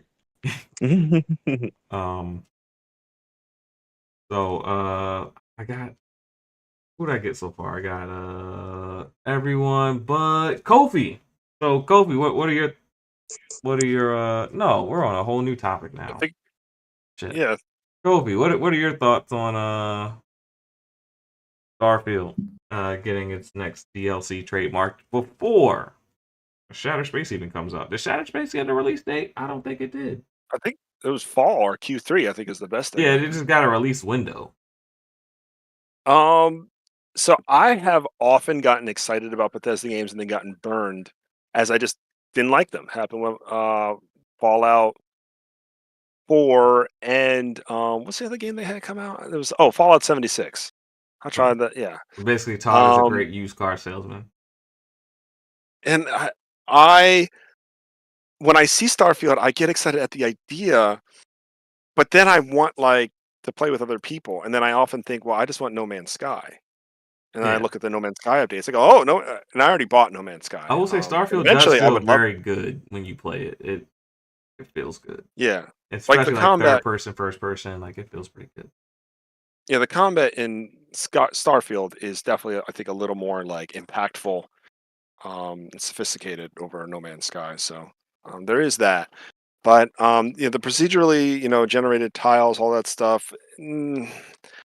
I've played other games that have like instances like that, and typically I would lose interest. I've heard really cool things about like the new game plus and how abilities change, and that is really cool. But maybe several years from now, a few updates from now, there might be something that makes me really like want to jump in. So I actually am glad they're sticking to it, and they're going to improve on filling in a lot of the scope of that game, because it is a lot of planets. I do hope that they one day add like being able to just like fly to a planet, because every time I do it in No Man's Sky, I still really love that experience. So I hope maybe one day it'll be. I want to see that mod that Nappy was talking about, where they're working on getting forgot the name. Albion is what it's called in Oblivion. What's the name of that world? Oh, which what's that? Which Albion's mod? The Oblivion Descent. planet. What's the planet's name in Oblivion? Oh, yeah. I don't remember. Basically, they're but trying to get like Yeah, the Oblivion. creation engine too. They're trying to get And they're trying Oblivion to get inside of Starfield, which I think would be pretty cool. I mean, goddamn, that mod's going to be like a good 100 gigabytes or 550 gigabytes at minimum. That'd be fire though. I would love to see it. But yeah. Speaking of Nappy, what are your thoughts on Starfield getting its next DLC? Have you played Starfield recently or ever? I have played it. I have played it 3 times. I got bored over the story in the loop. I knew they were going for. The as far as exploring, I also did play No Man's Skies, and I was one of the very first people that played the game when it first came out. I was like, this is not better than No Man's Skies, and I got ridiculed for it. For even mentioning that. But in fairness, I mean, No Man's Sky had its time to get better. Starfield has a lot of improving to do. Yeah, it did. That is true. It's just that I was like, even with the new DLC, I'm still not kind of interested in coming back. I mean, I know that the game does have potential. It's just that it kind of lost me with this deep world concept and space and all that other stuff. I mean, heck, besides No Man's Sky, another space game that I play that is Warframe, and that has planets and stuff, even though that's nothing like Starfield. So and plus it's the creation engine too. It's just there's not. I mean, people are working on mods, but they even admit they're having more difficulties making mods for that game, and still no one has made vehicles yet. Yeah, why? That's supposed to come with the next update, apparently. Supposed to. I would say. But when it comes in particular to space games, it's the space open world games. To me it seems like it takes time post launch for those games to really shine. Yeah, I mean it's a lot of work. I mean, you're talking about space. Space is limitless. I can't think of any space game that launched in day one. It was everything's perfect. It takes time for the open world ones. The closed loop ones. That's one thing, but when you try to make it open world and try to do all this fancy stuff, light speed travel and different planets and these real time environments where things can happen at random that I mean, they did have some small stuff, like an old grandma in this random ship I remember running into that really just needed help, and she was just a sweet old lady. And then I went over there and took her ship and sold it because I needed money. Yeah, you can be on someone else's ship trying to raid it, and it just takes off in outer space. I mean, there's a lot of different variables in that game. I mean, it's just you got to get my attention back. You guys got to remember, I'm 31 full-time job, driving an hour to and from work. My time is precious. Give me a reason to come back and make it actually good and make it not feel like it's a waste of my time. I'm waiting for them land vehicles. When them land vehicles hit, I'm back in there. Yeah. Let's see. So I got I know I got Zero. I got Jubei. I got everyone but Omar. Last but not least, Omar, what are your thoughts on this new DLC already being, or new expansion, I should say, already being trademarked? So the whole thing about whatchamacallit, a 10 years thing, nobody learns from Evolve.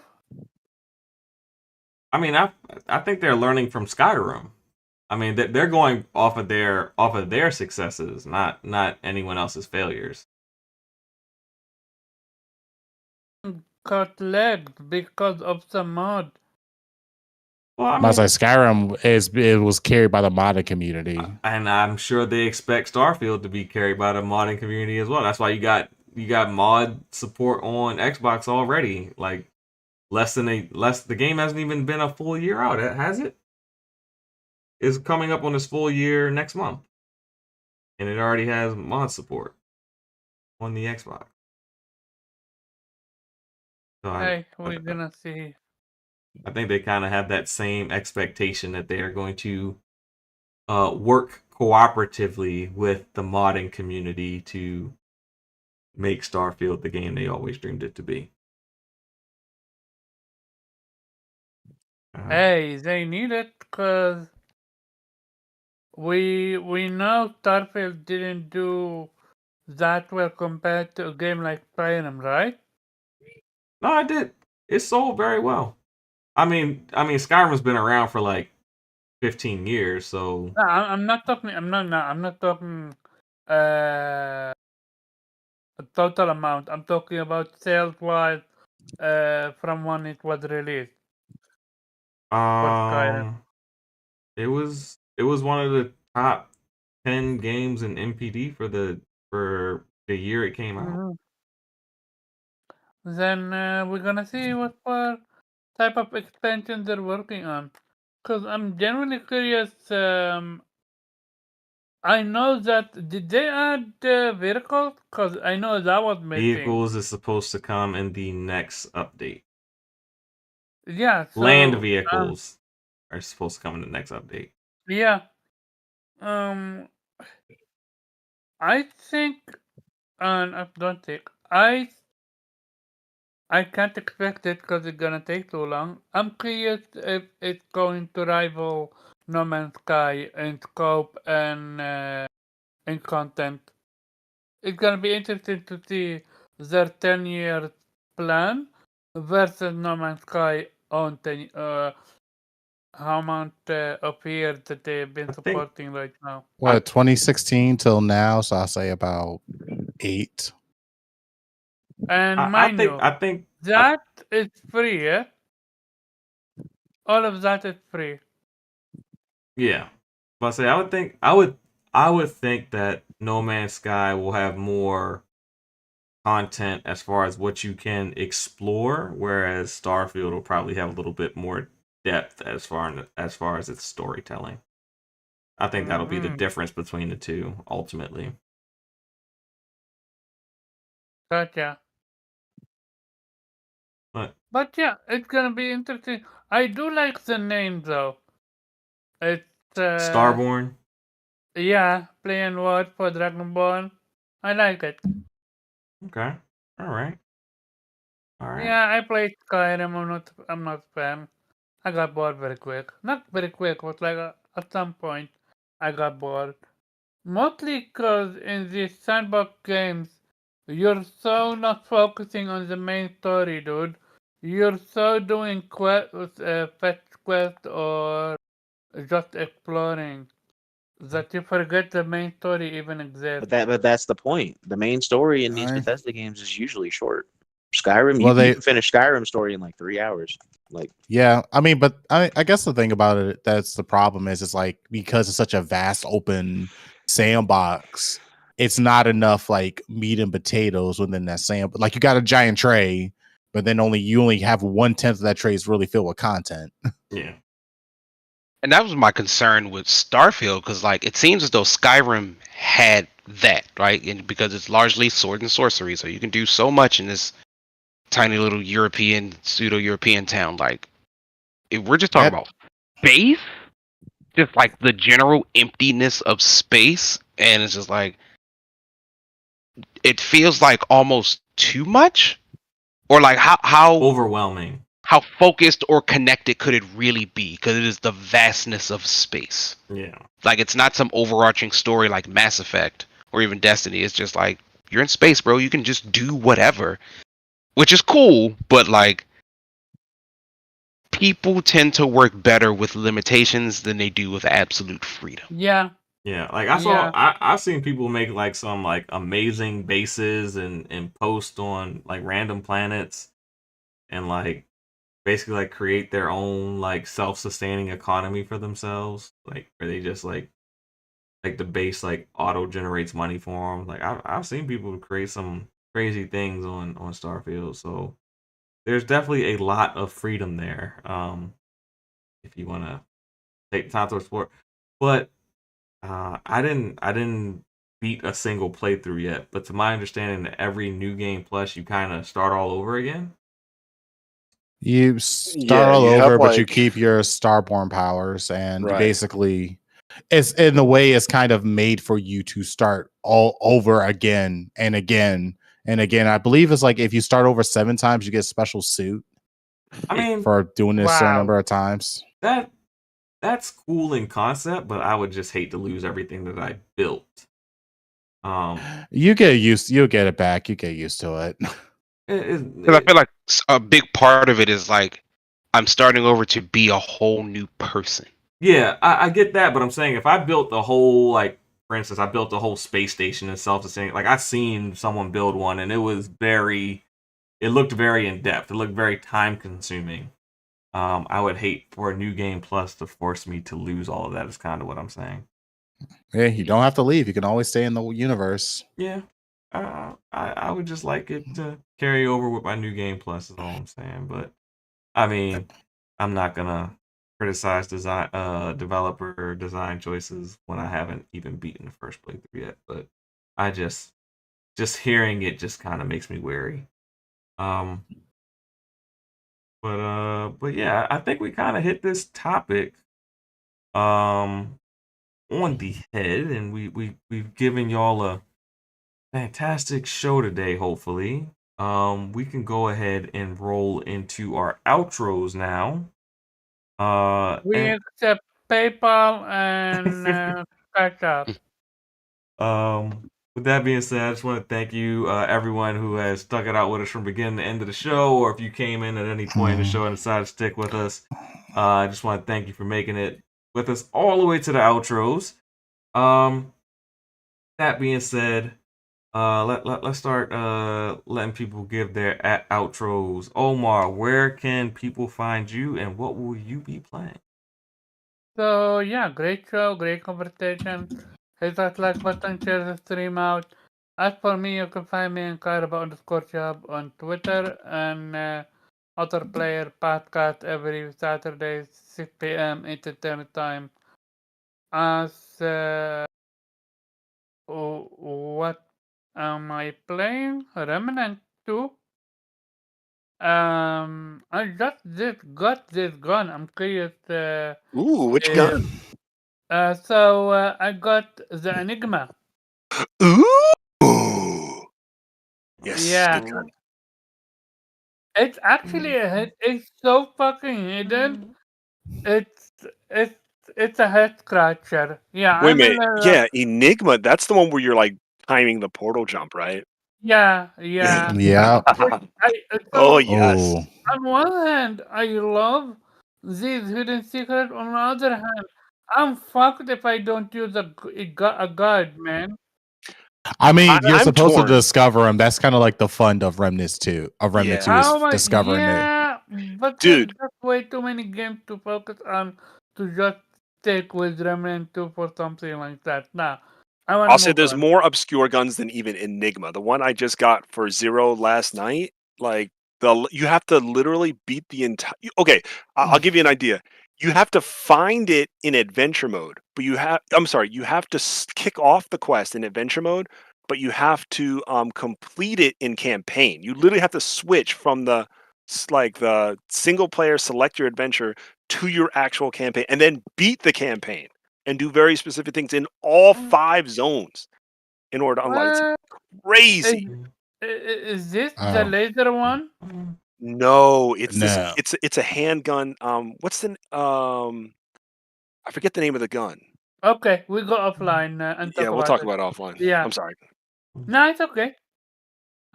So yeah, that's it for me. All right, and let's see, Jubei, what you got going on? Where can people find you, and what will you be playing? Yeah, you can find me at Jubex Sensei on gaming platforms as always. Jubei Sensei everywhere else. Um, Back to the college grind. I do need to hop back and stuff. My backlog is so big. Like this year is killing me. And like Nappy, I'm also 30 plus with an hour commute. five Oh, times a God, the week. struggle. You know what I mean? Like it sucks. It sucks so bad. Plus kids. You Ooh. at least Nappy's kid free. So I mean, hey, stuff can happen. nah, you good.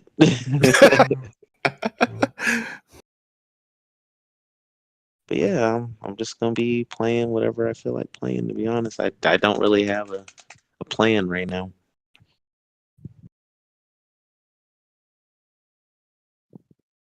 All right, cool. Um, Let's swing it on over to Kofi. What you got going on, and where can people find you, Kofi? Creative underscore Kofi on Twitter. The mainstay is going to be Stellar Blade. It's definitely such a satisfying game, but right behind it will be first Descendants, and then Remnant 2, and then Terra Memoria. I'm going to balance all four of these until Reynatis arrives, and then I'll be playing Reynatis into August, and then once the end of September rolls around, my next Trails game is coming out, Kai no Kiseki, and everything drops for Trails. I mean, it's going to be. This is the most blind I've been for a Trails game ever. So I'm very, very excited to see what happens. Basically, this is one of those MCU moments where all the characters are back, and Twitter has been just like ravenously posting all the crazy things, and I'm like, nope. I'm going to love this game. I heard this one is gonna be controversial. You said. So you might be talking about Kuro no Kizuki 2. Oh, That one is never going to be mind. controversial. Okay. I'll be honest with you. Not a lot of people like the next one to be localized, which will come out this March. I liked it, but it's going to be beat up with criticism. But the thing about Falcom is they're already 2 games ahead of, some people will be like, oh, the franchise is dead. Like this game was not that good. But Falcom's already like kind of absorbed that and learned from it, and they're already about to publish their next title. So it is what it is. I'm not going to defend the title either. I some of the criticisms are valid of Trails Through Daybreak 2. But Gotcha. the first one is great. Like the how one that just came many- out this month is great. Great. How many titles are you ahead of us, the peasant, that 2. is actually invested in this? Yeah, so somebody who's bought all the English games is 2 games behind. They currently just bought Trails Through Daybreak this month. It came out like the 6th. Trails Through Daybreak 2 is already out in Japan, and Kai no Kiseki will be out in 2 months. Okay, so technically right now they're 1 game behind, but in 2 months they'll be 2 games behind. Gotcha. Yeah. Okay. Thank you. Cool. And last but not least, Zero, where can people find you, but also where can they find us? Well, you can find me 0x386 or 0.exe pretty much everywhere, playing Remnant along with Kofi. Trying to get this hardcore mode, so I'll be calling you. Also, maybe Windjammers, because I see you playing Windjammers, Kofi. Yo, Windjammers 2 is kind of tough. Like, what do you know about Windjammers, man? That's an old Neo Geo game. I wish I knew more. I've been just playing with the Italian dude. Yeah, way back when all I did was when I was way back when I was a PC gamer. I discovered Windjammers, one of my favorite games ever. But more importantly than me, you can certainly find us, Vitamin G Podcast, pretty much anywhere you listen to your favorite podcasts. Google Play, Spotify, YouTube. Please give us a like. Please give us a comment. We appreciate y'all, man. Thank you for always coming out. You did not have to. You could be doing literally anything else, but you decided to spend some time with us. We will always appreciate that and talk to you next time. Later. All right. Well, not quite. Me, Pharaoh, you'll be able to find me tomorrow on Point for Gamers with C Money and Doodle. I believe the show starts at 8 p.m. Eastern Standard Time. They run a marathon stream, so they run to like 1 a.m. I think sometimes. So I will definitely be rocking out with them. So you can catch me tomorrow, and you can also find me on Twitter at Pharaoh Bizarre. Thank you guys for coming through. With that said, thank you for getting your vitamin G, your weekly dose of that vitamin G. It's your boy Pharaoh. We are out. Peace. I'm on the outside looking in, and I wanna be back on the inside. I don't wanna be left on the outside, all alone. You forgot about it. Dang. Hold up. apparently I said fuck Nappy. I didn't want to say anything. Apparently I said fuck Nappy and all his controllers. Nappy, where can we find you and what will you be playing? Right? Go ahead, tell me. You know what? I think it's because last week. I think last week is because last week he just didn't commit to controllers over his girlfriend. You know, when she was trying to make him throw them away. So I just said, you know, F his outro this week because obviously, you know, his priorities are mine. So that is fucked up. Nappy, where can people find you and what will you be playing? Anything else you got going on? Okay, so I am finishing up my review for the Razer Edge. This is also for the Razer Kishi V2 Pro mobile controller for Android. And also this review actually took a little bit longer because of the it's just because I'm actually reviewing an Android tablet along with the mobile controller, so it's taking some time. And also this controller is actually easy to review. So the CRKD controller for Nintendo Switch, PC, Android, iOS, really cool concept controller. Love the paper art. I love this green splash black art. And I'm reviving this controller because I pretty much dogged the shit out of this controller in my review, and I scrapped it because I don't like dogging controllers. But I was like, fine, I'll bring it back. It's damn near done anyway. So that's it. All right. I'll go back to my corner now. All right. So I got the whole panel this time. I want to thank you, everyone, for coming out and getting your weekly dose of that vitamin G. I'm your host, Pharaoh, and we are out. Peace. I'm on the outside looking in, and I wanna be back on the inside. I don't wanna be left on the outside, all alone.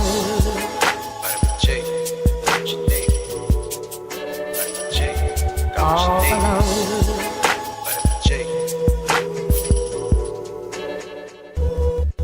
Hey, you rockin' with beasts, discussing the heat in the streets. Take over the west and the east. I got what you need, a dose of this vitamin G. You rockin' with beasts, discussing the heat in the streets. Take over the west and the east. I got what you need, a dose of this vitamin G. You rockin' with beasts, discussing the heat in the streets. Take over the west and the east. I got what you need, a dose of this vitamin G. Rockin' with beasts, discussing the heat in the streets. I got what you need, a dose of this vitamin G. You rockin' with beasts, discussing the heat in the streets. I got what you need, a dose of this vitamin G. You rockin' with beasts, discussing the heat in the streets. Take over the west and the east. I got what you need, a dose of this vitamin G. Vitamin G. Vitamin G. Got what you need. I'm on the outside looking in, and I wanna be back on the inside. I don't wanna be left on the outside, all alone. Vitamin G. Got what you need. Vitamin G. Got what you need. All alone. Vitamin G. Discussing that heat in the street, and we got just what you need on vitamin G. You rockin' with beasts, discussing the heat in the streets. Take over the west and the east. I got what you need, a dose of this vitamin G. You rockin' with beasts, discussing the heat in the streets. Take over the west and the east. I got what you need, a dose of this vitamin G. You rockin' with beasts, discussing the heat in the streets. Take over the west and the east. I got what you need, a dose of this vitamin G. Rockin' with beasts, discussing the heat in the streets. I got what you need, a dose of this vitamin G. You rockin' with beasts, discussing the heat in the streets. Got what you need, a dose of this vitamin G. You rockin' with beasts, discussing the heat in the streets. Take over the west and the east. I got what you need, a dose of this vitamin G. Vitamin G.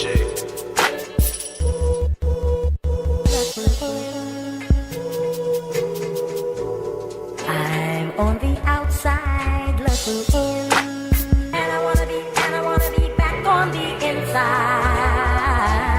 I don't wanna be left on the outside, all alone.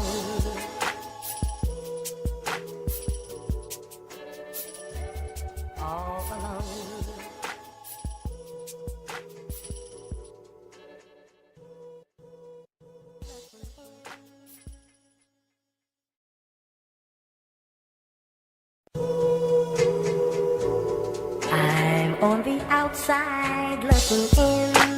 And I wanna be back on the inside.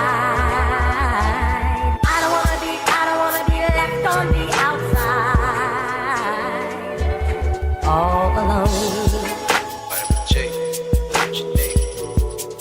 Vitamin J, got what All you need. alone. Vitamin J.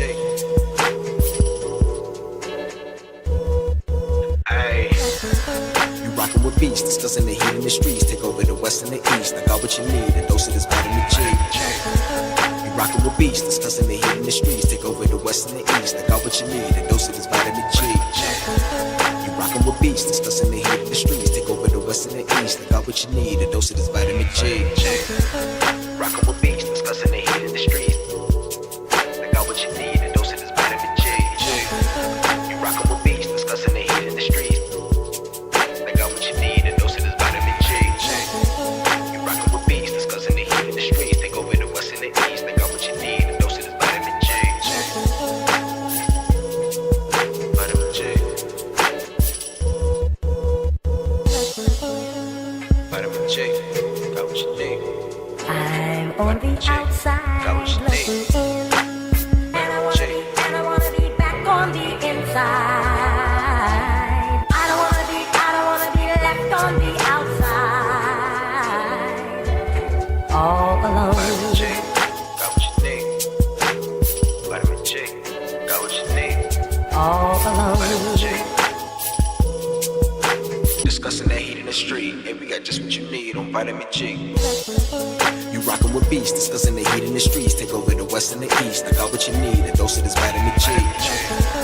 You rockin' with beats, discussing the heat in the streets. Take over the west and the east. I got what you need, a dose of this vitamin J. You rockin' with beats, discussing the heat in the streets. Take over the west and the east. I got what you need, a dose of this vitamin J. Rockin' with beats, discussing the heat in the streets. I got what you need, a dose of this vitamin J. You rockin' with beats, discussing the heat in the streets. Got what you need, a dose of this vitamin J. You rockin' with beats, discussing the heat in the streets. Take over the west and the east. I got what you need, a dose of this vitamin J. Vitamin J.